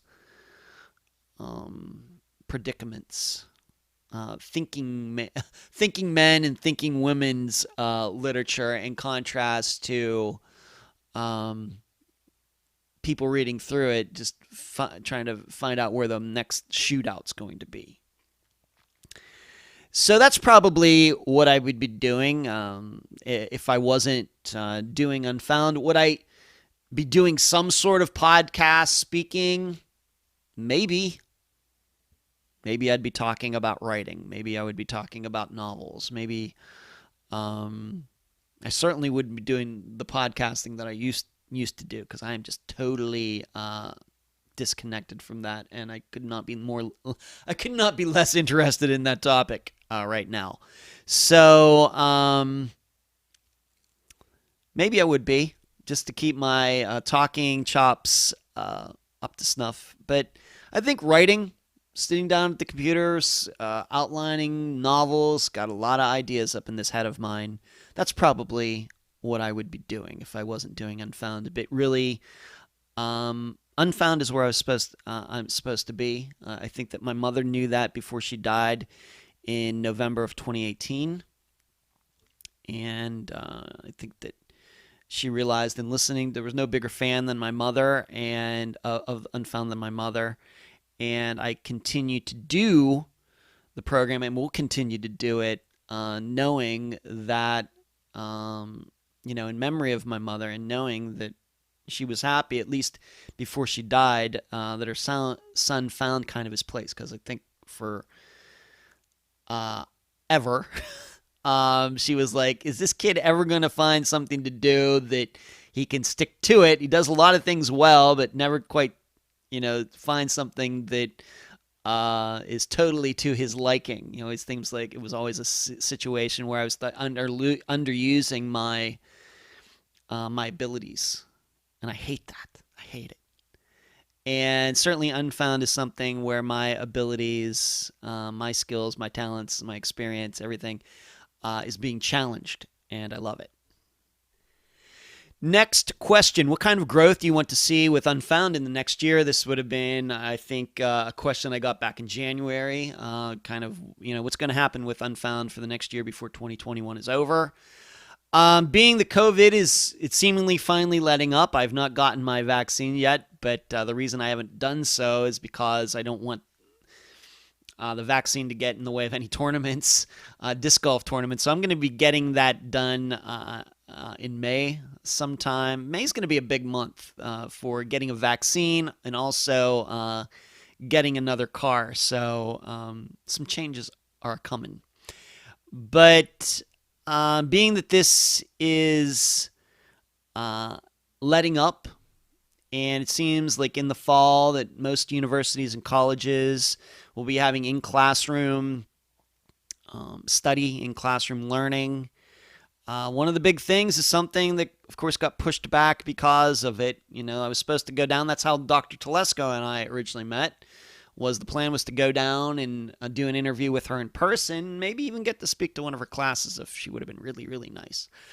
And that was supposed to happen at a school up in Louisiana, but because of COVID, this didn't happen. So that is the big thing. As I mentioned earlier, I think the way to move all of this forward is to really work with those people who are ultimately going to be responsible from a jobs standpoint of investigating these disappearances. And so I'm looking at that. That's, I think, a big growth area. I continue to say that Unfound is certainly about publicity for these disappearances and analysis and trying to help these guests, but it's also about education. Me learning things and then me passing along what I've learned to all of you.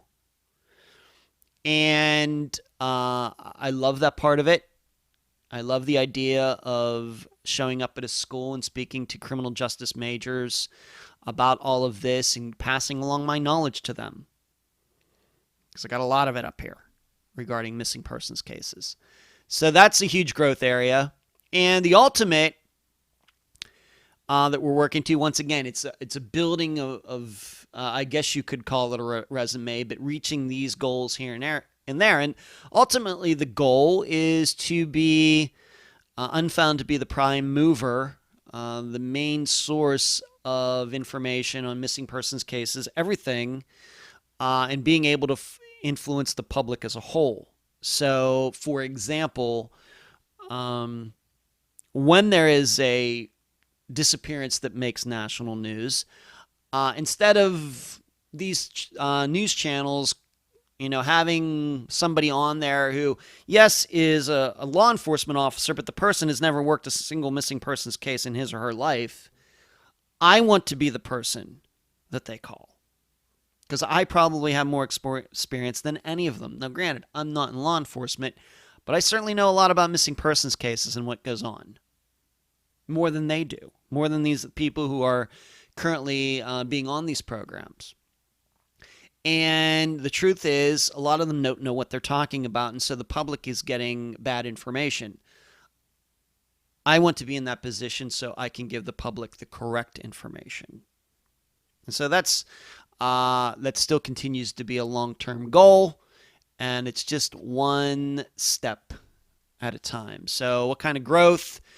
Certainly getting back into schools, colleges, universities this year, probably in the fall, and then using that to get to the next level where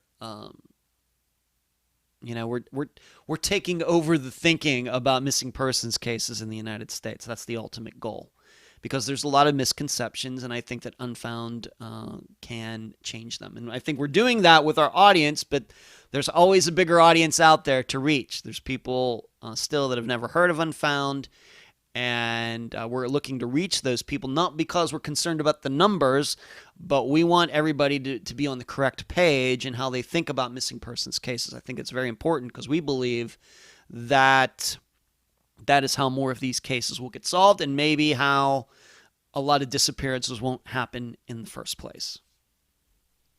Next question. Why did the live show start? This live show that happens on Wednesday nights at 9 p.m. Eastern, it's been going on since, I think, the fall of 2017. I think it was originally on Tuesdays on Facebook Live, and then it got moved to Wednesdays, and then it got moved from Facebook to YouTube, I think at the beginning of 2019. I think that's the way it worked. Why did it start? I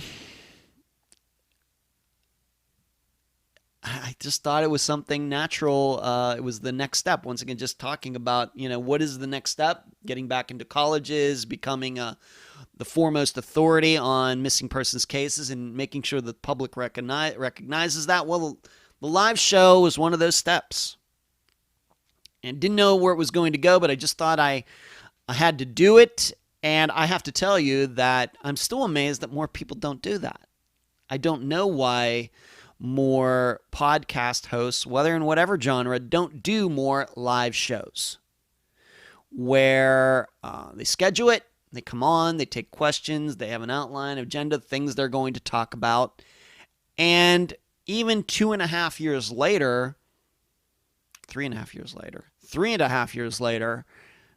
it's still one of the few live shows that a true crime host does. Nobody is more stunned by that than I am. Because I love it. I do. I love getting together and seeing the people tuning in and taking their questions and talking to them, and they're chatting between themselves. And I don't know.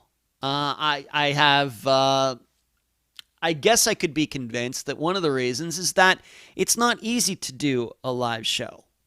Not everybody is equipped to do that. I think this goes back to my experience doing live theater, working at Star Trek, and just knowing how to prepare for that mentally and physically, that a lot of people don't have that experience. They can do a podcast and they can put a script together and they can do perfectly fine getting information out and know how to record and edit and all those things. But being able to, turning on a camera and knowing that it's live and knowing there's no way to edit things out and that whatever you say or do is everybody's going to see it right then when it happens, can be scary to people. Just because you're a good podcast host does not mean that you can go up in front of a bunch of people and talk. I think we know that speaking in front of a group of people is one of the biggest fears that people have. period. More people have that than flying in planes or fear of spiders or snakes or anything else. Fear of heights, the number one fear, everyday fear, I guess next to death, I guess, is people having to go up in front of a group of people and talk. And I just don't have that fear. As long as I know what I'm going to be talking about, as long as I'm not going to be asked to speak about the Albanian economy of the 1960s. As long as it's a topic that I think I know a little bit about, I think I can get up in front of people and talk and not be too nervous about it at all. But I think a lot of people aren't like that. So that may be the reason that more podcast hosts or true crime podcast hosts don't do the live show, because is it a lot of work? I guess I would say that it probably takes me about an hour and a half to prepare for it, putting the outline together, topics that I'm going to talk about, maybe look into what's new going on out there, news, anything new going on with any updates and any of the disappearances that we've covered. It probably takes at least an hour and a half for me to get everything together for those Wednesday nights, and then the live show is gone from like an hour to an hour and a half, and now it's almost 2 hours. And the funny thing is we have more viewers at the end of the show than we do at the beginning. So maybe if we go to 3 hours, we'll have even more listeners at the end of 3 hours. I don't know. I'm not going to go to 3 hours. That would be crazy. But so I guess on a Wednesday it maybe takes, let's just say, 2 hours to prepare. And then 2 hours to do the show. So 4 hours a week, all on the same day. I don't know. I guess that if you don't have the time, you don't have the time for other people. Or it may just be that, I don't know if I want to do that. I really don't feel comfortable talking in front of people off the top of my head. That could be it too. But I continue to be surprised that more people don't do it. I think it's great. I think it's been great for Unfound. I think it's been great for everybody who tunes in to get to know me better, get to talk about my assistants. Of course, my assistant Cherie is the moderator, keeps all the trolls out. We have a lot of fun. We have some laughs. It's a little bit different atmosphere than the Friday, the real episodes. But I think doing the live show and being accessible, and I think I'm as accessible as any podcast host out there. Being accessible, I think, and not being afraid to appear in front of the listeners live and everything, lends a lot of credibility to what we do here. And so I don't do that live show for me. I do the live show because I think it helps the program overall. What is wrong with true crime podcasting today? I've kind of already touched upon that a little bit so far in these questions. I think it's too driven by numbers. I think that people get into this. It certainly is popular, and although as I've told you, I think I'm one of the few got into this not totally realizing how big the community was. I was not a big true crime listener before starting Unfound. I will be honest, I've never listened to an episode of Serial. That's kind of, I think, what kind of got this whole thing started in around 2014, 2015, I guess. I've never listened to an episode, ever. I know that might blow some people's minds, but I never have. But I think that people get into it because they know it's popular and they think, well, I can do it too, and I can do this, and I can get this attention, and I can get advertising, and I can do this. All numbers driven.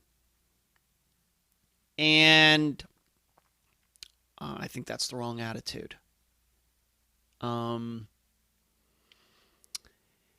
I think, as I've stated sometimes before, I think the main concern, first of all, should be to do a good program. Now, how do you know if you have a good program or not? I'll tell you how. You know you're doing a good program when other people want to be involved. Just because you have a lot of downloads, just because you get a lot of great reviews. I know this is totally the opposite of what everybody thinks. Just because you get a lot of downloads, just because you get a lot of great reviews, and I don't even know what Unfound's reviews are. Like I said, I haven't been on iTunes in at least 3 years. No idea. Don't care. Don't care. Natasha, once in a while, will send me something, and it may have some reviews or something attached to the email or something like that, and I'll just tell her, don't send that to me. I don't care. The program's going to get done whether we get 5-star reviews or 1-star reviews, so reviews don't matter. We're going to do it. And so, in my world, a good program, good podcast, is when other people are willing to work with you voluntarily. They hear your program and say, what can I do to help? You're doing good work here. I really like it, and I want to be involved. I want my name, John Smith, Jane Doe, to somehow help you and what you are doing. That is the number one sign that you're doing good work. Anybody can write a review. We know there are all sorts of bots out there that download podcasts, and we know that you can go buy 10,000 subscribers on YouTube, on Fiverr for like $5 and all sorts of places. I get those messages too. On Instagram and elsewhere, get 10,000 followers for just $5. So you can fake all of those things. You can fake reviews, you can fake downloads, you can fake likes, you can fake shares. Fake. What you can't fake is when people who are real people out there listen to your program and contact you and say, you're doing good work here. I want to be a part of it. That's not fake. That's as real as it gets. And the issue is that I think that too many people in true crime podcasting are attached to all of the fake stuff. And there is a reason that I don't call Unfound a quote-unquote show. I'll call it a podcast. I'll call it a program. I'll call them episodes. But coming from entertainment, a show is something else to me. I may call other podcasts or other things shows, but rarely do I ever call Unfound a show. A show is something else to me. We're trying to get work done here. And we're trying to solve problems. And so that is not, in my mind, usually associated with the title show. But I think a lot of people getting into this with the show mentality. Once again, it's easier for me to talk because I have this unique experience having worked in entertainment. Most people don't have that. So I have a different attitude, different point of view. I'm not looking to entertain all of you. I'm not an entertainer. I am a presenter. I'm an interviewer, I'm a reporter, I'm a researcher. Now, I may be entertaining people on Wednesday nights. Like I said, it's a little bit different on Wednesday nights for the live show. But when those families are on the program, that's work. That's a program. Those are episodes. It's a podcast. It's not meant to entertain you. It's meant to inform you and get you engaged. It's not meant something where it's very passive. You're sitting back like watching a movie or something. I'm trying to get you engaged and get you interested in being a part of the solution to these problems that are presented on the program. I don't know how many people, when they come to their microphone every week, have that mentality. And I realize it's perfectly fine. I think if you're going to select different topics, if you want to cover cars, If you want to talk about disc golf, you want to do a podcast on disc golf, you want to do a podcast on video games, you want to do a podcast on making chicken wings and things like that. Those are shows. They're supposed to be fun. They certainly can be informative, but I don't know how serious those topics are. As a guy who cooks his own chicken wings and plays disc golf, I will tell you, I don't know how serious those topics are. I'm interested in them, but we're not solving the problems of the world by talking about chicken wings and disc golf. As you would expect, as you probably realize, covering missing persons cases is something totally different. And so I'm not looking to entertain you, and I just don't think that is the general attitude out there. I think John Lorden has my attitude. I think that the bloggers that have been on the program, Heather and Anthony, have that attitude. I think that a guest I will be having on the program in the next month, her name is Kelly. I think she has, the proper attitude. But I think a lot of people just, we're gonna use this murder, we're gonna use this serial killer, we're gonna use this disappearance to entertain people for this week. So that's what's wrong. That's also what's wrong, I think, with true crime podcasting today. Next question. This is a very interesting one. This came out of nowhere a couple months ago, and I know that not only have I never been asked this on a live show before, but I don't think I've ever been asked this question in my entire life. And it's a good one. If I could disinvent something, what would it be? So there's something exists in the world, like an invention or, a creation of some type, something somebody made. What thing would I make go away? And it's very easy, even though it's a unique question that I could have never expected. The answer for me is very easy, and that is hard illegal drugs. As I think I'm a non-drinker. I've never even been drunk in my life, never had a buzz. Just never got into it for whatever reason, too busy doing other things. I did a lot of driving as a teenager into my 20s, and drinking and driving, of course, should never mix. And so I was so busy driving here, driving there. Well, there's one way to never get caught drinking and driving. You know what that is? That way is don't drink. So in addition, I'm not 420 friendly. I don't smoke marijuana. I think that the movement we have in the United States is a mistake. Some of these states embracing the legality of it. But overall, I think that hard illegal drugs, if I could disinvent something, it would be those, to make them go away. They exist for only one purpose, and that is to ruin people's lives. That's the only thing that they do. I can remember, as you know, I'm a hard rock fan, and there is a guy, his name is Glenn Hughes. He's probably the greatest rock and roller that maybe most people have never heard of. He was in a group called Trapeze in the late 60s and early 70s, and then he joined Deep Purple when Ian Gillan and the bass player Roger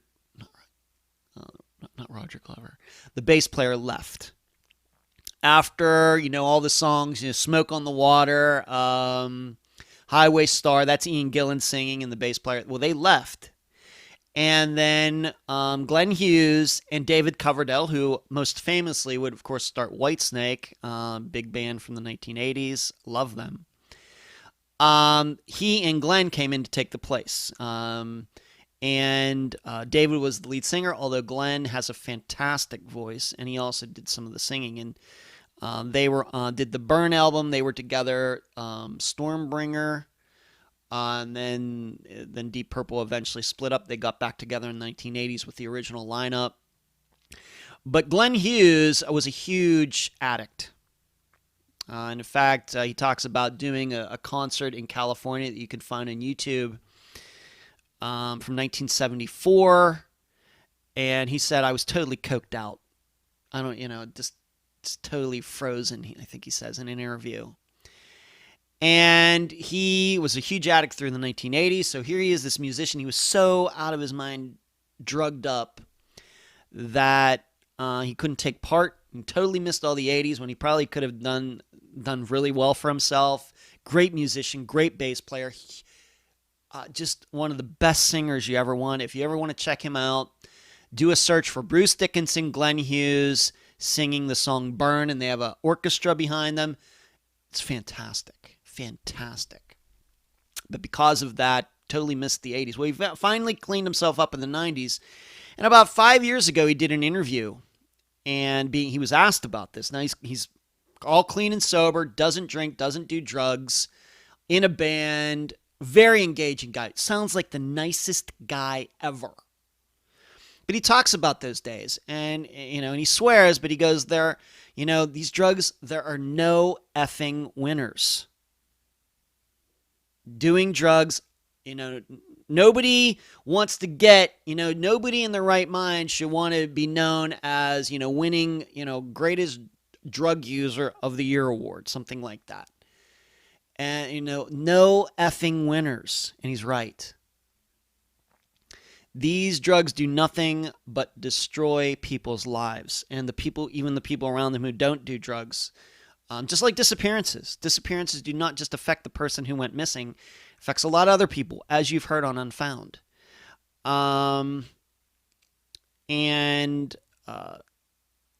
This isn't, doing drugs is, there are victims outside of the people who do those drugs. And so I am a person who is not for the legalization of this stuff. We've lost the war on drugs, and we look at all the billions of dollars that we've thrown at it, and it's not getting any better. You know what else we were losing the war? We're losing the war on murder, too. We've thrown a lot of billions of dollars at that, too. People still get murdered. I guess we should give up that war, too. Between video cameras and self-defense classes and putting lights in parking lots and everything else, and people, guns and knives and everything else for self-defense purposes and codes to get into buildings and everything else. Look at the billions of dollars we spent on trying to cut down on violence. Violence still happens. I guess we should just give up. Nobody says that because we know that we should be doing that. So we don't gauge things on whether we're necessarily being successful or not. We gauge them on whether the fight is moral or not. And so, I realize that there are things out there that can be dangerous but also help people's lives. Let's just take, for example, bleach. We know a lot of people commit suicide ingesting bleach and killing themselves. Bleach actually has a legitimate purpose in our society. I don't know what we can do about people who are going to try to kill themselves using household items that are products that were not meant for that purpose. These kinds of drugs are only meant for one purpose, to ruin people's lives. They have no upside. There is no good side of them. And so that's why I disinvent them. Next question. What is your favorite thing about what you do regarding Unfound? Wow. I do love doing the interviews. I love talking to these people. But I think the favorite thing is feeling that hope that something positive is going to come out from it. That hope, the feeling of hope that I get in trying to cover these disappearances as best we can. That's my favorite thing, because you never know when something positive is going to happen. Unfortunately, in many of the disappearances we've covered, nothing has happened, but some it has. And so feeling that hope that, and we're going to do this right, and something positive is going to come out of it. The other favorite thing about it is getting to know these people and reassuring them that I'm always going to be there for them. Because as I've discovered after 4.5 years, a lot of these people don't know who to trust. A lot of scam artists in this community, a lot of private investigators that have no idea what they're doing, a lot of promises being made, a lot of investigators from law enforcement, actual law enforcement, blowing them off, on and on and on. And I love being honest with them and telling them that I'm never going to lie to you. If you ask me a question, I'm going to give you a straight answer. And I'm always going to be here for you. If something's going on at 3 a.m, you call me. If you get some email about something and you don't know who to turn to, you call me and we'll talk about it. And as all of you know, I do all this for free. Here to help these people and give them the best advice possible. And I'd like to think that Unfound can be an area of trust within a larger area of mistrust. And that also is another, because I realize that many of these guests, not only with the disappearance, but since then, dealing with these types of people who don't have these guests' best interests in mind, that I can reassure them that, I'm a legitimate person. You can look me up.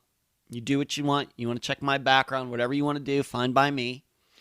And listen to previous episodes, see what you think. And tell them that I'm here to help, and I mean it. That's also a favorite thing about doing this program. Next question. What do you like to read? I think I've already stated, I don't do a lot of reading necessarily. I don't have time to read any fiction books. I don't have any time to read any nonfiction books. I have time to read NamUs. I have time to read The Charlie Project. I have time to, once in a while, go through a web sleuth thread regarding a disappearance that we may cover in the future. I have time to read news articles on the disappearances. I have time to read, going on newspapers.com, going back and reading old articles about disappearances. Those are the things that I read. Now, I have a subscription to Disc Golfer magazine. I can't tell you the last time I read it. It comes here every, 3 months? I get it. I kind of flip through it. And it's a great magazine. I have no complaints about it. I think they do a fine job with the publication, but I haven't read one of those in a while either. So that's what I read. It's just, I do more, like I said, I think that these days I do more listening, because when you're listening, you can kind of multitask, especially if you're in the car going somewhere. In fact, I will tell you that all phone calls that I make for the program, I make from home. Whereas phone calls that I make to the people in my life, friends, my dad, etc., I do those in the car so I can multitask. Just being honest. And so when I listen to things, it's once again usually in the car so I can multitask, going somewhere and doing that at the same time. Even when it comes to the TV, if the TV is on in my place, it usually means I'm doing like 4 things at one time. So I don't have a lot of time to read anything outside of items associated with Unfound.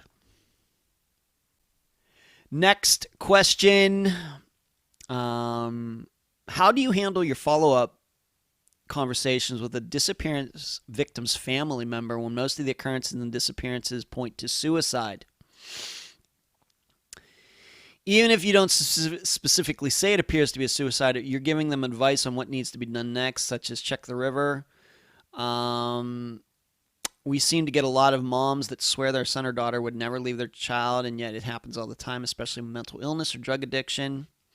So the general question is, when you do these follow-up calls, and I do a follow-up call virtually with every person on the program. I'll call them maybe a month later after the episode's been out for a little while, just to catch up with them, tell them how I think the episode did, the reaction to it, what went on in the think tank, what went on in the poll that I put in the discussion group, and give them some further thoughts.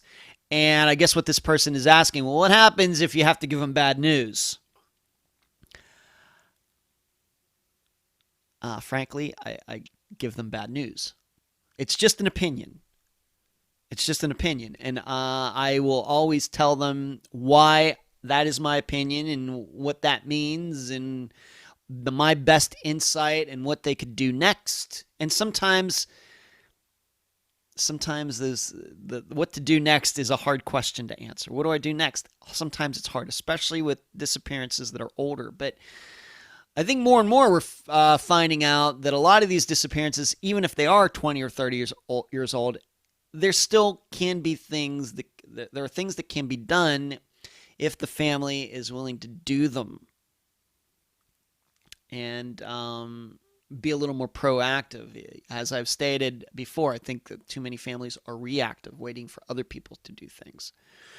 And so if I think that, I'll tell them. And I know that's bad, but I want them to know that I'm going to be honest with them in my thoughts, even if I know it's going to hurt them. That's the only way we can have honest conversations about any topic in the world, is when you're willing to say something to somebody else that you know is going to be hurtful, controversial, etc. Even if it's just an opinion, that doesn't make it a fact. But given the information, here's the conclusion at this point. As we know, as facts change, theories may change. And so, yes, I have had to do some follow-ups where I had to say, yeah, I think that's what she did. Here's why. But if I also think that the person ran off, I'll say that. If I think that somebody's lying who's a suspect, I'll say that. And I'll give my personal reasons, in addition to any reasons that came up in the think tank or in the discussion group. And sometimes it's not what guests want to hear, but like I said, I think that is the best way to handle these situations. It does nobody any good if I think one thing and the facts point in this direction, and I come to them and I am worried about their feelings and I say something different to them and lie. That doesn't help anybody. So, and I don't do that and just say, well, that's it, see ya. I'm willing to, if they think that I'm wrong, perfectly fine by me. I'm not going to argue with them. And if they want to continue to think a separate way, fine by me. I'll help them in whatever way they want to go, even though my opinion may be different than theirs. That's how I handle it. But I'm always honest with them. So that's how I handle that. Next question. This is kind of a funny one, but within it, I think it's something that is very revealing about how we assess information and the conclusions that we come to. I'm going to guess I got this question about 4 months ago. It's a funny question, like I said, but bear with me. The question is, where does the other sock go?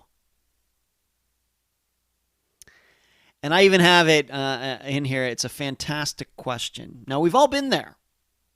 Doing our laundry, doing our colors together, doing our whites together. And for me, if I'm doing my whites, it usually means that most of the items are going to be socks. I don't wear colored socks, because I don't wear suits. I know there's no reason that I have to wear a suit in my life. I think the last suit I wore was to my mother's funeral 2.5 years ago.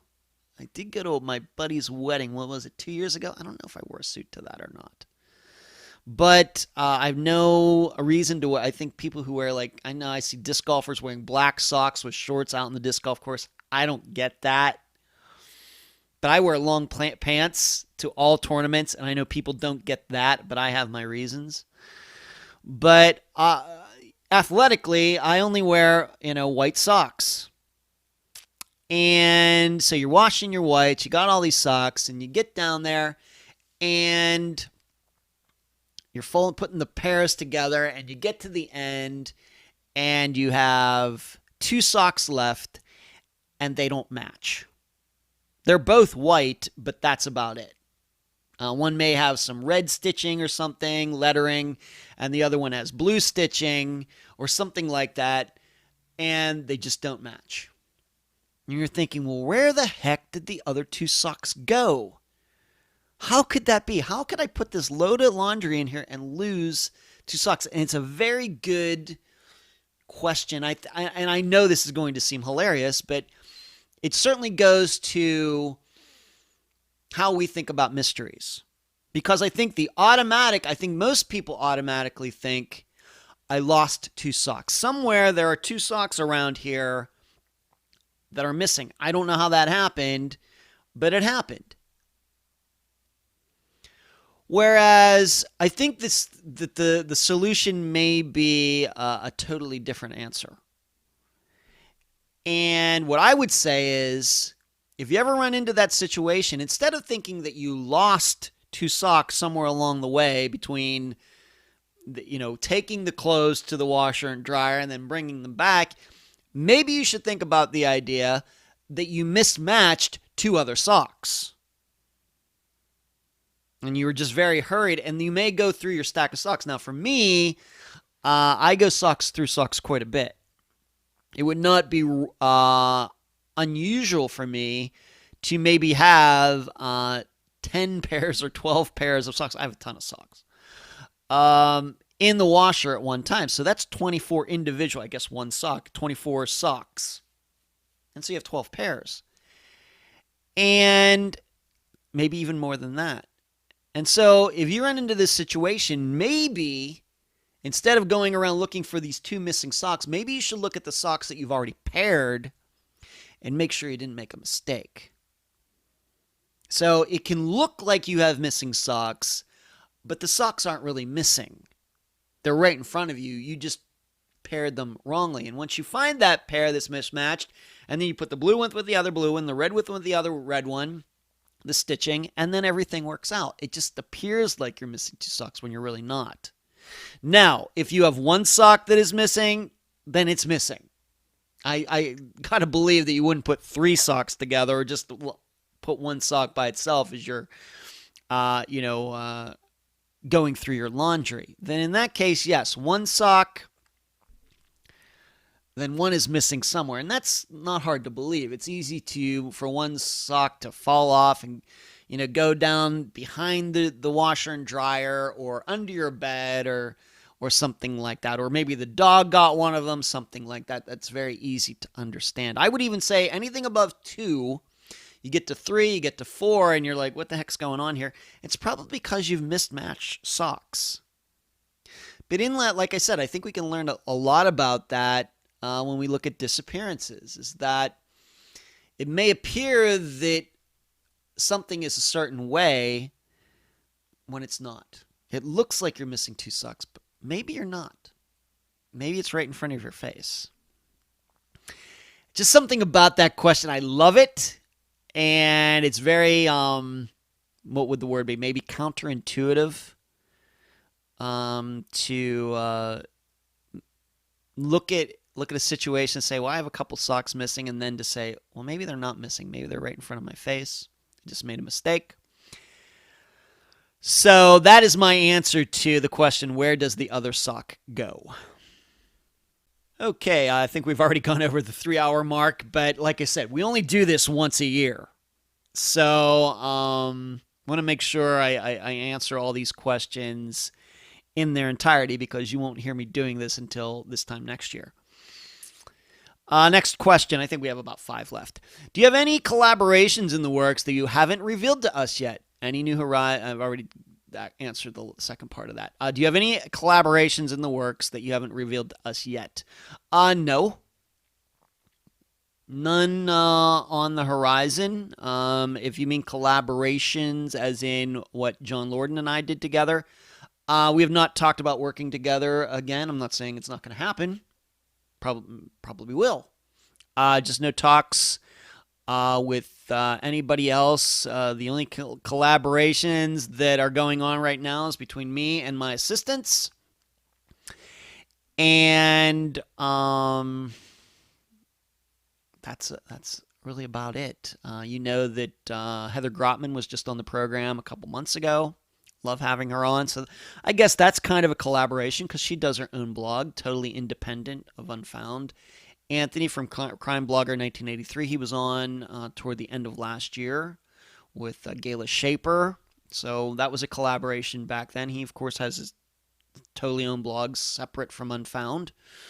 Although I suppose coming up here in May, I don't want to ruin it yet, but there is a woman who is doing her own work on one disappearance in particular. I consider her to be the foremost expert on this, and she's been doing this independent of any work that I do. So I guess that's going to be a little bit of a collaboration when she comes on the program in May. I guess, but nothing along the lines of maybe if you're thinking like John Lorden, something like that. Of course, I do these interviews with Dr. Telesco. I don't know if that's would be called a collaboration. No, I certainly love getting together with her every month, though. So as far as the collaboration in the style of what John Lorden and I did earlier this year, the answer is no. Next question. I talked about Star Trek earlier, having worked there, and I said that Star Trek was going to come up later in this question, this Q&A episode, and now is that time. Somebody asked me about my favorite Star Trek series. Of course, there is the original series. There's then the Next Generation, Deep Space Nine, Star Trek Voyager, and then Star Trek Enterprise. I'll have you know, I've never watched one Star Trek Enterprise episode. There's just something about it visually that is weird to me that I never could get with it. It came out, I think, while I was still working at Star Trek. And I know people watch it. I just couldn't get into it. But I've seen all the other episodes of all the other series. The original series with, of course, Captain Kirk, Next Generation, Deep Space Nine, and Voyager. Of those, my favorite series is The Next Generation. Probably my least favorite is Deep Space Nine, although I think the last couple seasons of it with the Dominion and everything got really, really good. But overall, I thought that series was a little bit of a snoozer for a while, although I love Quark. I just can't help it. And just that was probably my least favorite. I think it would probably go Next Generation, then Star Trek Voyager, and then the original series, and then Deep Space Nine. Of course, the original series gets a lot of love with Captain Kirk, but I got to be honest, there are many episodes of that I don't think are that good. There are ones that are really, really, really good, and then many that are really, really, really bad. I think that The Next Generation had the most consistently good episodes over its run of 7 years. It had a much higher grade point average overall than the rest of them. You know, the quality from one to the next to the next to the next.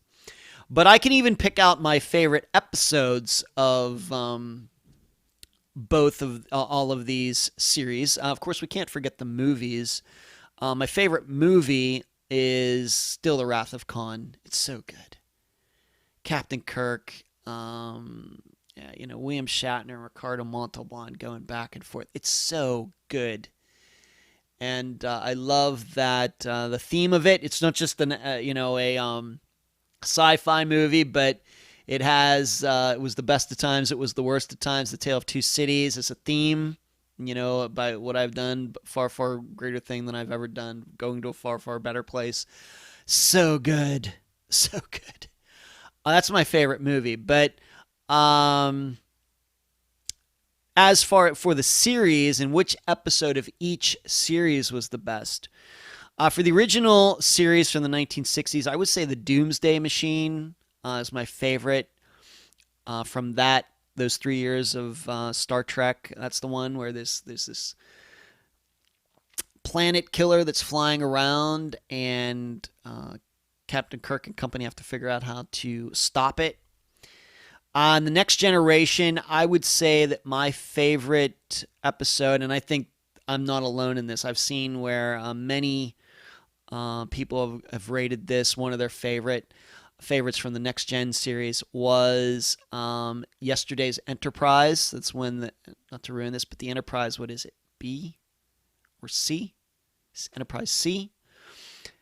Goes from the past to present times, and it's just so good. Tasha Yar comes back in this new alternative timeline, and not to give it all away, but Yesterday's Enterprise is so good. Another one that's very high, I think, on many people's lists, not as high on mine, is The Inner Light, where Captain Picard, there's this satellite that beams into his mind, and he lives another man's life over the span of 20 minutes. Don't want to ruin it. But The Inner Light has gotten I think screenwriting awards or teleplay awards. When it came out, it's very good. Data's Day is another good one. I actually knew the guy that directed that. In fact, I kind of worked for him for a time in 2000 in Las Vegas. He directed. His name was Bob Weimer. He's dead now, but I got to know him through a film festival and worked with him. He was preparing to do a documentary. I was doing some research for him, like I said, summer of 2000. I was working for him when the Concorde crashed. I can remember watching the coverage of that from his house. But that's a good one. Data's Day, I think, is a good one. But Yesterday's Enterprise is my favorite one there from Next Generation. Deep Space Nine, easily the best episode of Deep Space Nine is called In the Pale Moonlight. And a lot of people think, well, isn't that what the Joker said in the Michael Keaton Batman movie, Dance with the Devil in the Pale Moonlight? It is. But this episode is also called In the Pale Moonlight. And Captain Sisko pulls some strings and starts the series of events that he ends up regretting.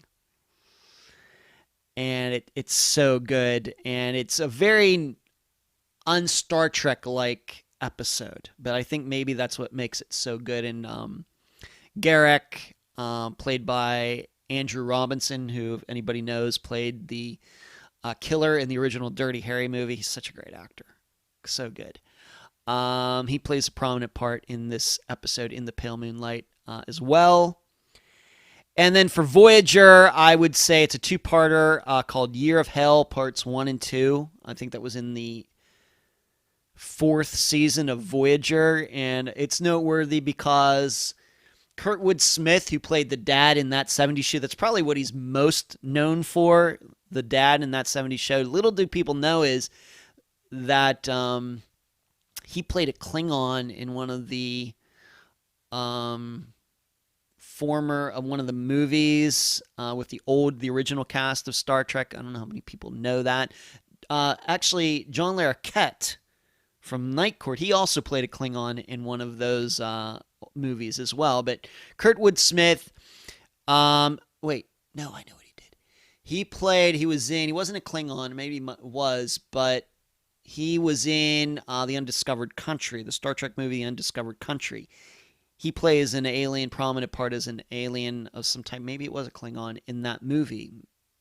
But they brought him back for this episode, Year of Hell, Part 1 and 2. And this tells the story of Kurtwood Smith, his character, who has invented this spaceship that is can alter time.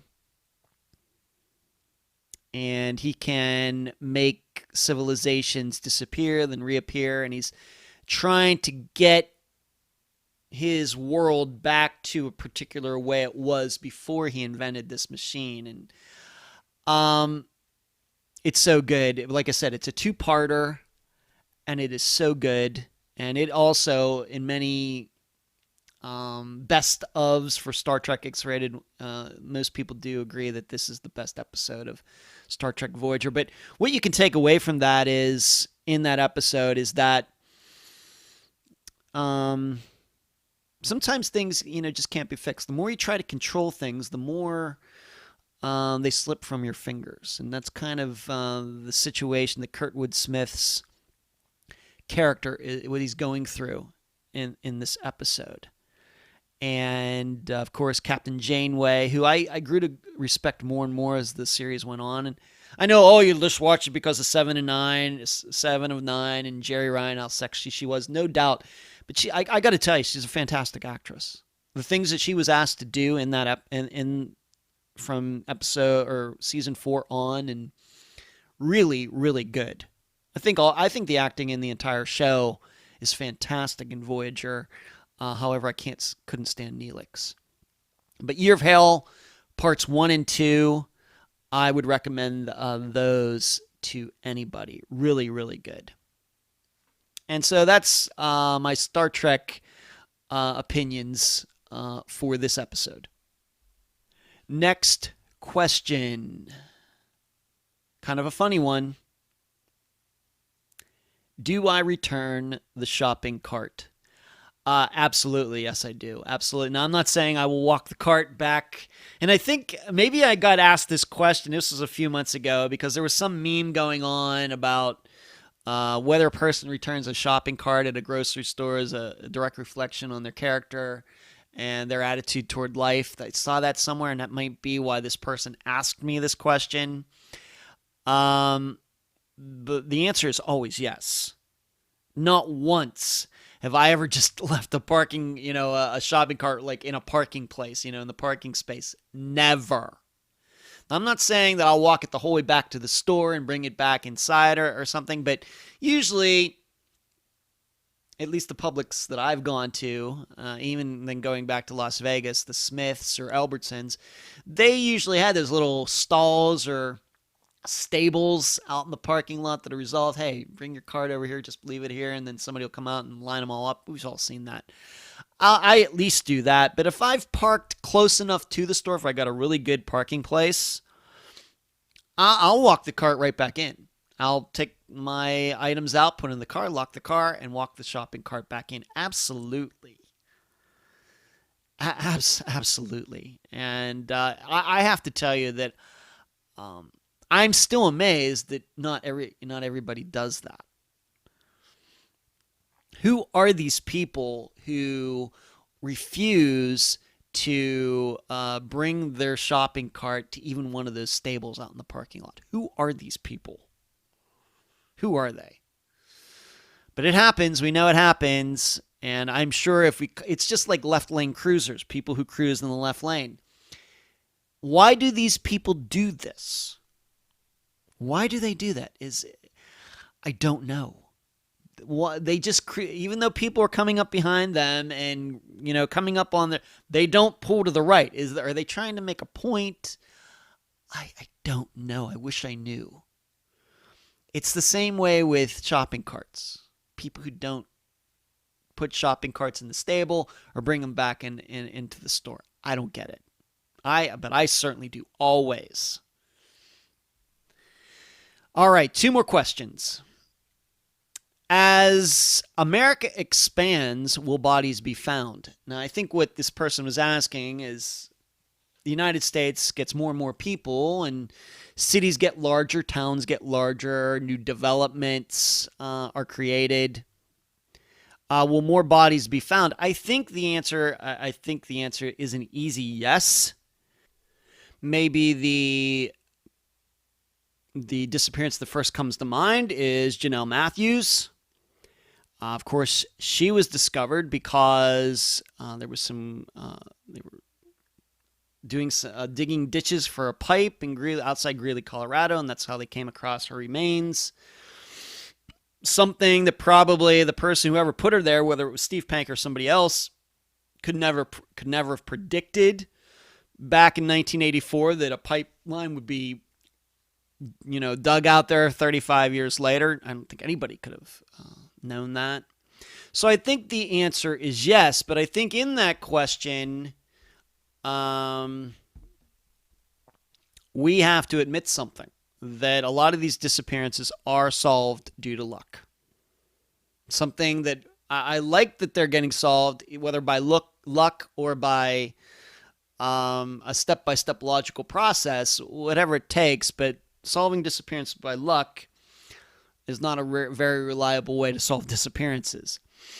So I think that Janelle Matthews' disappearance shows that, yes, as industrialization expands, as residential neighborhoods expand, as new parking lots are created and everything else, I think there's a good chance of that. In fact, we could go back to Crystal Morrison's. The only reason her remains were found is because they were going to be doing some road work, widening that road or something.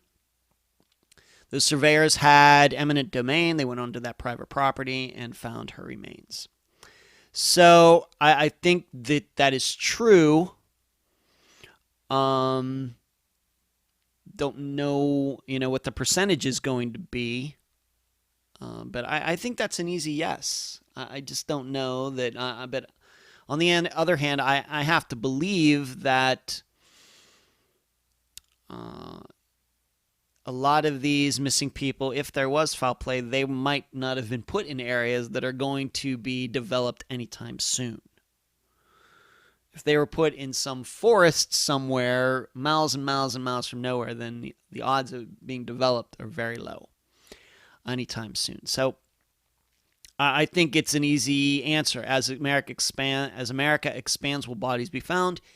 Yes. I just don't know how many that's going to be. And the final question, over 3 hours into this, but like I said, this is only done once a year, so I think I get some leeway on this. And this is a question that I think I have answered before, but not in the past Q&A episode from 2020, but maybe going back to 2019. But I thought that it was important enough to answer it again. And I've kind of already touched upon it, but I'm in this answering these questions, but I'm going to do it again. The do's and don'ts of starting a blog or podcast of any type. I'm speaking from experience. It's very, as I have already stated, it's very easy to get caught up in the numbers. It's very easy to get caught up in reviews. It's very easy to get caught up in the idea that, all these other programs, these podcasts are out there and they're in the top 200 in iTunes, and mine isn't even cracking that, and I'm doing all this marketing, and I'm tweeting and I'm posting and I'm sharing and nothing. It's very easy to get caught up in all of that when you're starting a blog or a podcast, anything like that. Very easy, and you shouldn't. I'm sorry that I did. In addition, another don't, you should know something. That even though, yes, we do have Patreon, we have a PayPal account, we have a super chat during the live shows, etc. But, for example, the Patreon account for Unfound did not start until the podcast was over a year old. Whereas my perception is that a lot of people who start podcasting, they're opening the Patreon account trying to get money before the podcast even starts. That's my perception. It took me over a year to start the Patreon account. Why is that? Because I never thought that just because I started a podcast that I was entitled to get money from people. That just because I started a podcast that I need to start up these donations. I think a better plan is to, and once again, it's starting from scratch. This is what I would do if I was starting over. Just worry about doing a good program. I've already told you the standard for that program. People want to join you, but until that happens, people can only join you if they know what you're doing. So you have to put out some episodes first. And for that time, you're going to have to be your own judge of whether you're doing good work or bad work. And we know when it comes to our own work, we are not the most objective people. So that's why I would say that before you ever record anything, and this goes for any type of topic that you want to cover, you have to think long and hard about what is the proper way to do it. What's the proper way? Not what everybody else is doing.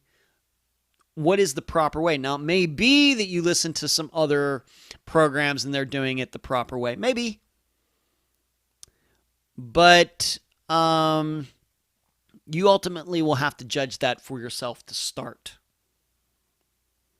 The most important part is doing a good program, because whether it's going to last only a month or several years, we know that nothing on the internet ever dies.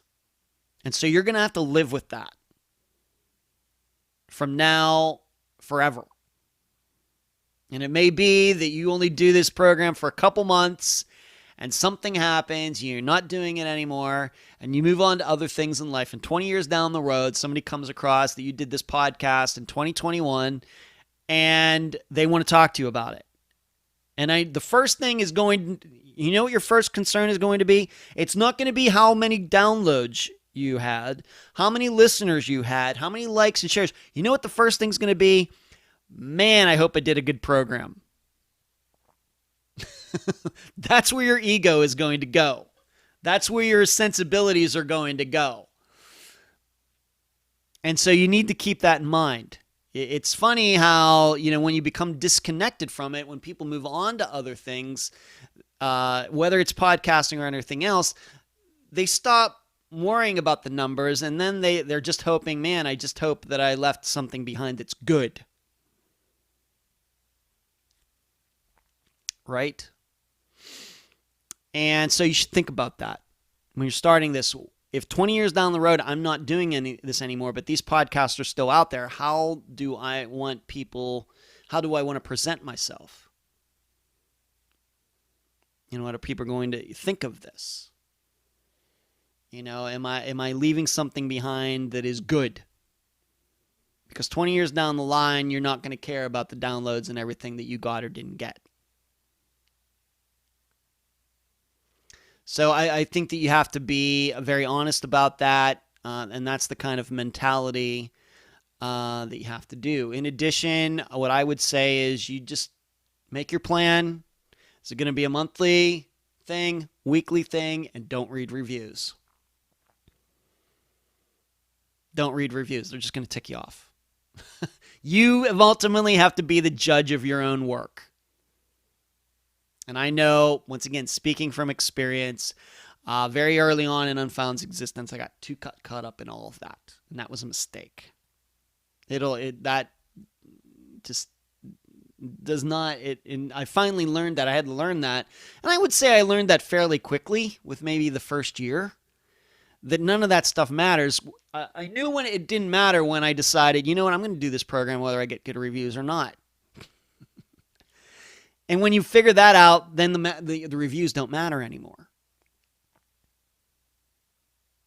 This is not, a Broadway show that opens and there's critics and the actors and the producers and directors automatically go, what'd they say? Because that's going to depend on whether they're going to get any, viewers and people are going to come see it or not. And podcasting isn't like that. This isn't a big multi-million-dollar production. Very low budget.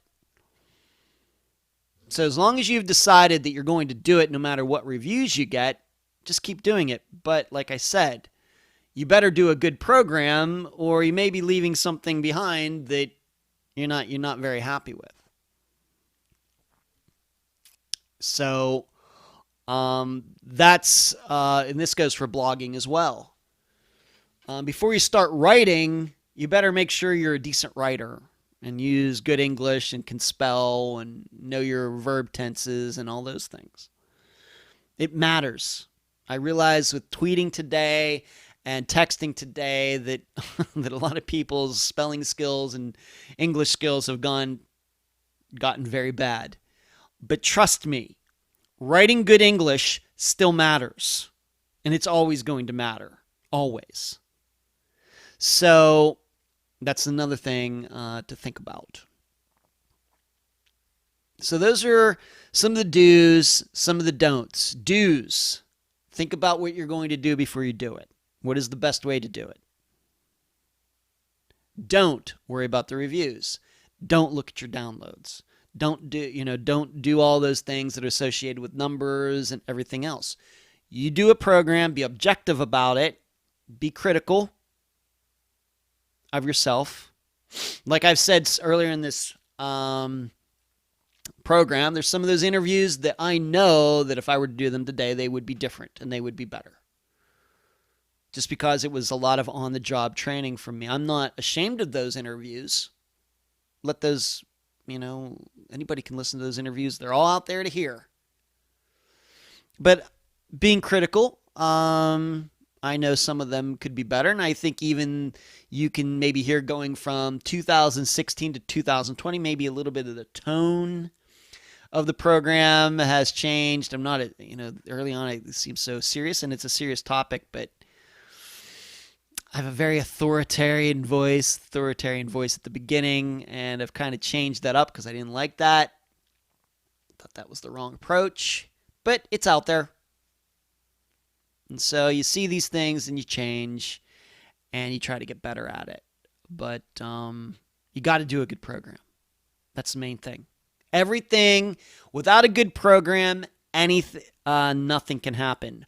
With a good program, anything can happen. Once again, if you have a bad program, nothing good will happen.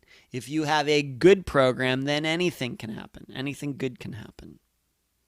So that is my advice. I'm not going to give you advice on programs to use or microphones, whatever works for you. Me personally, I use a microphone that's about 16 years old. I was using a 16-year-old microphone cord until about 2 months ago.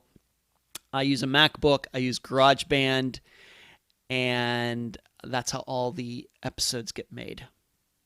Well, I thought that was going to be the last question, but after the live show that preceded this episode, somebody requested that she wanted a couple additional questions answered. She sent them to me, emailed them to me, and I agreed that I would include them in this Q&A episode. So I'm going to answer her questions right now, and they are questions that have not been answered previously in Unfound's existence, at least not to my memory, and certainly not earlier in this particular episode. The first question was, how many people work with you, Ed, to keep Unfound going?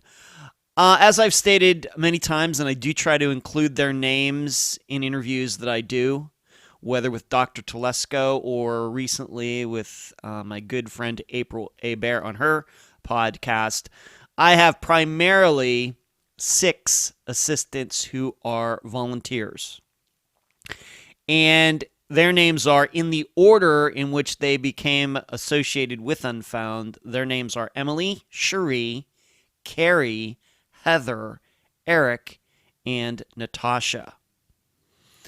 They all have their things that they do, but when it comes to the episodes themselves, what everybody recognizes as the main part of Unfound, which are the podcasts that come out every Friday, and everything branches out from that. The YouTube channel, the website, the Facebook group, everything else don't exist if the actual audio podcast that you're listening to right now doesn't exist. So it's like a wheel with spokes. You can look at the podcast as the center of that wheel, and then you have these spokes going off in all these different directions to all these other things. Unfound Now, the live show, the website, the YouTube channel, Facebook, Instagram, everything else. And so when it comes to the actual episodes, though, it's primarily me and Emily and then Cherie, of course, has brought some guests to the program, but it's primarily, in fact, Eric was a guest on the program going way back to 2017. But primarily for the episodes, it's Emily and myself, to a little lesser extent, Cherie. And Emily finds guests. Cherie, all of you probably know her from moderating the live show. And she also moderates and takes part in the think tank on Sunday evenings, patreon.com/Unfound Podcast. Carrie and Heather oversee the discussion group, making sure that everything goes smoothly there. I think it's been going, I don't think they've had a lot of work to do recently. It's been pretty smooth, I think, without a lot of interdiction. In that, and I do that as well. I'm always watching what's going on in the discussion group myself. I always have it opened in a window on my laptop when I'm working. And Eric runs, of course, the Unfound on the Ground segments that happen once a month for premium Patreon members. And he's his own researcher all on his own in some disappearances and some other things that he takes a personal interest in. And then Natasha handles the website. She handles a lot of the videos that you see on the YouTube channel.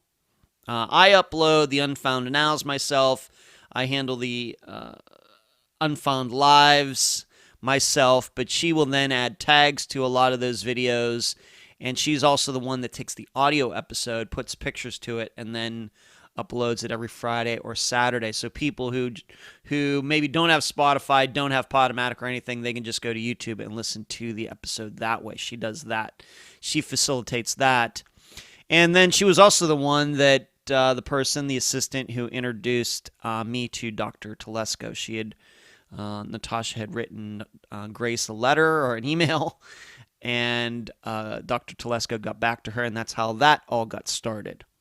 So that is what everybody does for Unfound, and that's how many people. There are some other people on the fringes, but I would never say that they're assistants, just people I talk to once in a while behind the scenes. But it's primarily 6 people besides myself.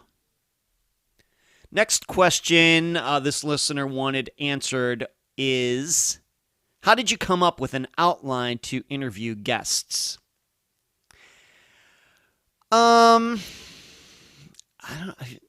used to working with outlines because of my background in writing. In writing screenplays, I would always outline everything, just like we used to do in elementary school, junior high school, when we'd do book reports, making an outline and then creating that report from that outline. So I've just gotten used to that over the years, and I would outline plots and character development before I went about writing, and I did that for the novels, and as you can imagine, for novels, being that they tend to be so long, the outlines can get very, very, very involved. And so I'm just used to doing that, and so that skill was carried over to Unfound, and outlines are also a good way to think about everything before the interview starts. It keeps everything organized. It lets the guest to know the way in which I would like to cover each particular topic in a way that makes it understandable to all of you.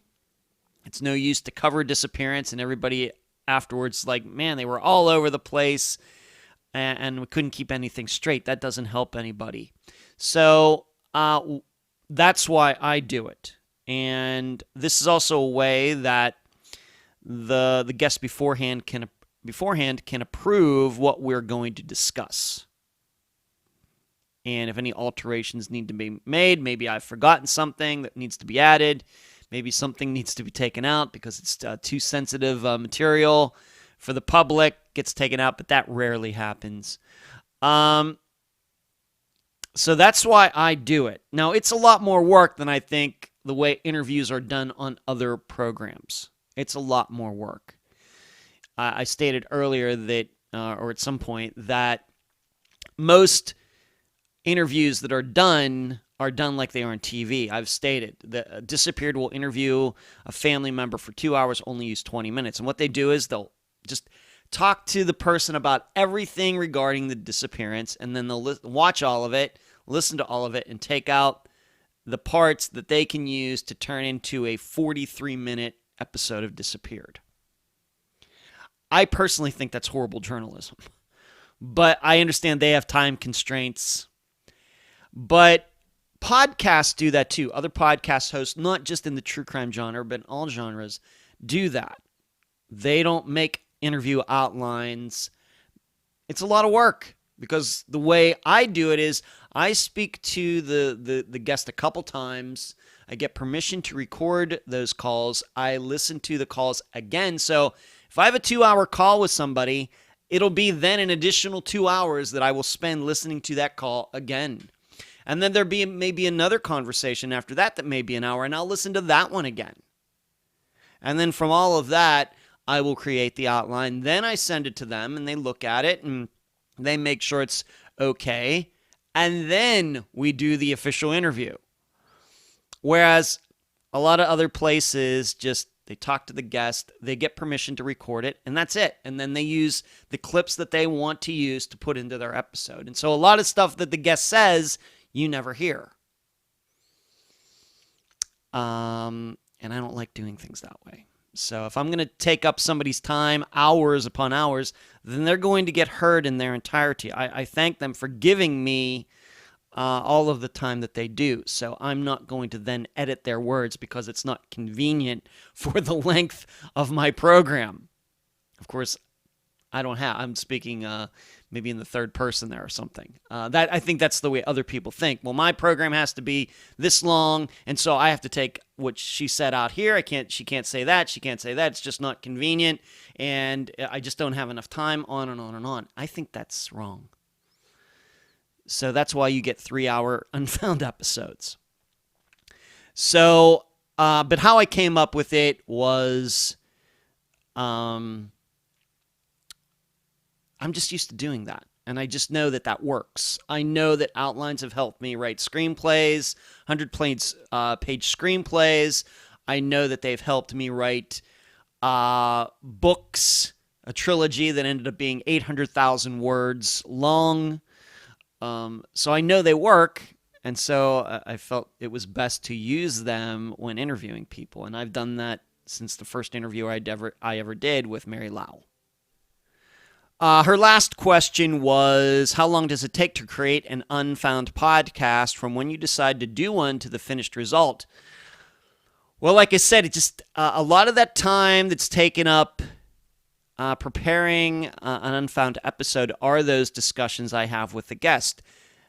And as you've heard recently, for example, when Iris Myers was on the program just about a month ago, I've known her since 2017. I've been talking to her since 2017, so that's a lot of hours put in. Not complaining, but that's how it goes sometimes. Other times, I will speak to a guest for the first time, and then 3 weeks later, they'll be on the program. It just depends. Like Rose Cobo, another woman who I've known since 2017. She was finally on the program later in, a lot later, 3 or 4 years later after I first talked to her. So whereas, for example, with Kayleen Olling's disappearance in the Pittsburgh area with her father, Jason, I spoke to him, and 2 weeks later I was doing the official interview for the program. It just depends. So a lot of hours. Some episodes take a lot of hours. Some episodes don't take as many hours. It's just hard to predict. I would say that between the interviews or the conversations and then the recorded interview and work that I will do looking at maps, of course doing maybe a map video for certain disappearances that those videos will then appear on the YouTube channel. Between that, just doing some additional research about maybe suspects who might be involved, looking at the Disappearance and comparing to any others that we've covered to try to give the guests some really good advice regarding that. Maybe they want me to talk to other people, and you'll know that once in a while that happens. And then I have to sit down and write what I would call, quote-unquote, the script. That would be the intro that you hear before the music, and then the theme, and then the summary, and then Unfound News, and then at the end, the summation, however long that ends up being.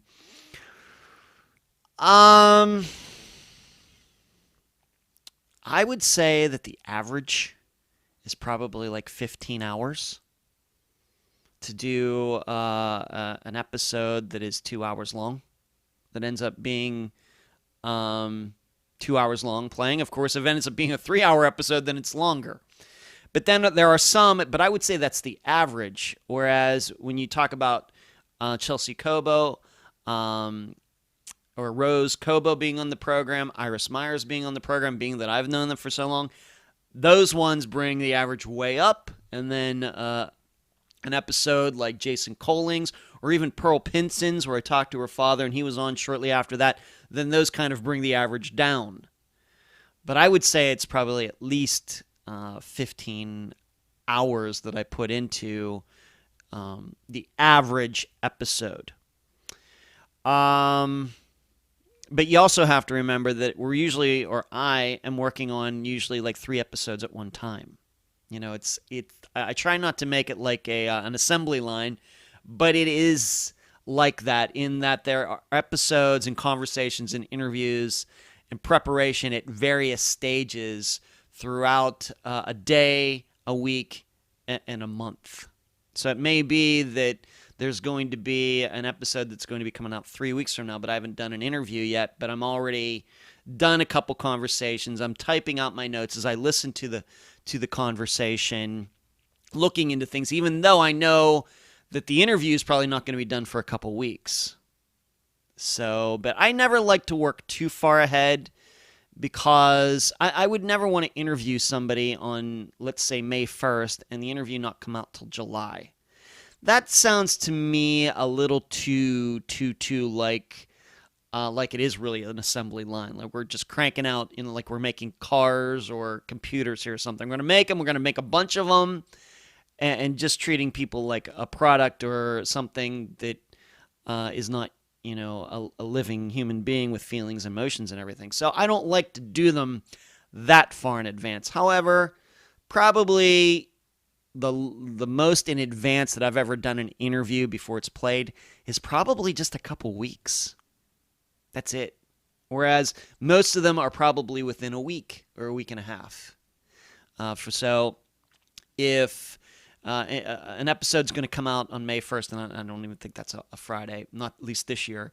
But so maybe the interview might be done on April 20th or something like that, April 21st.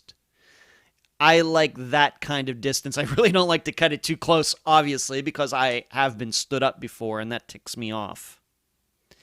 But also, on the other hand, I don't like to do it too far in advance, because then it makes me feel like, I am really truly running some like manufacturing plant for interviews, and that's bad too. So I would say that's about how long, 15 hours to create an episode. That's just off the top of my head. It could be more than that. I don't think it'd be less than that, once again, for an average episode of about 2 hours. And that was the final question for this Q&A episode. And that's the program. If you found it informative, please go to the app that you use to listen to Unfound and give this podcast a nice review. I thank you for listening. I'm Ed Densel, and you've been listening to Unfound.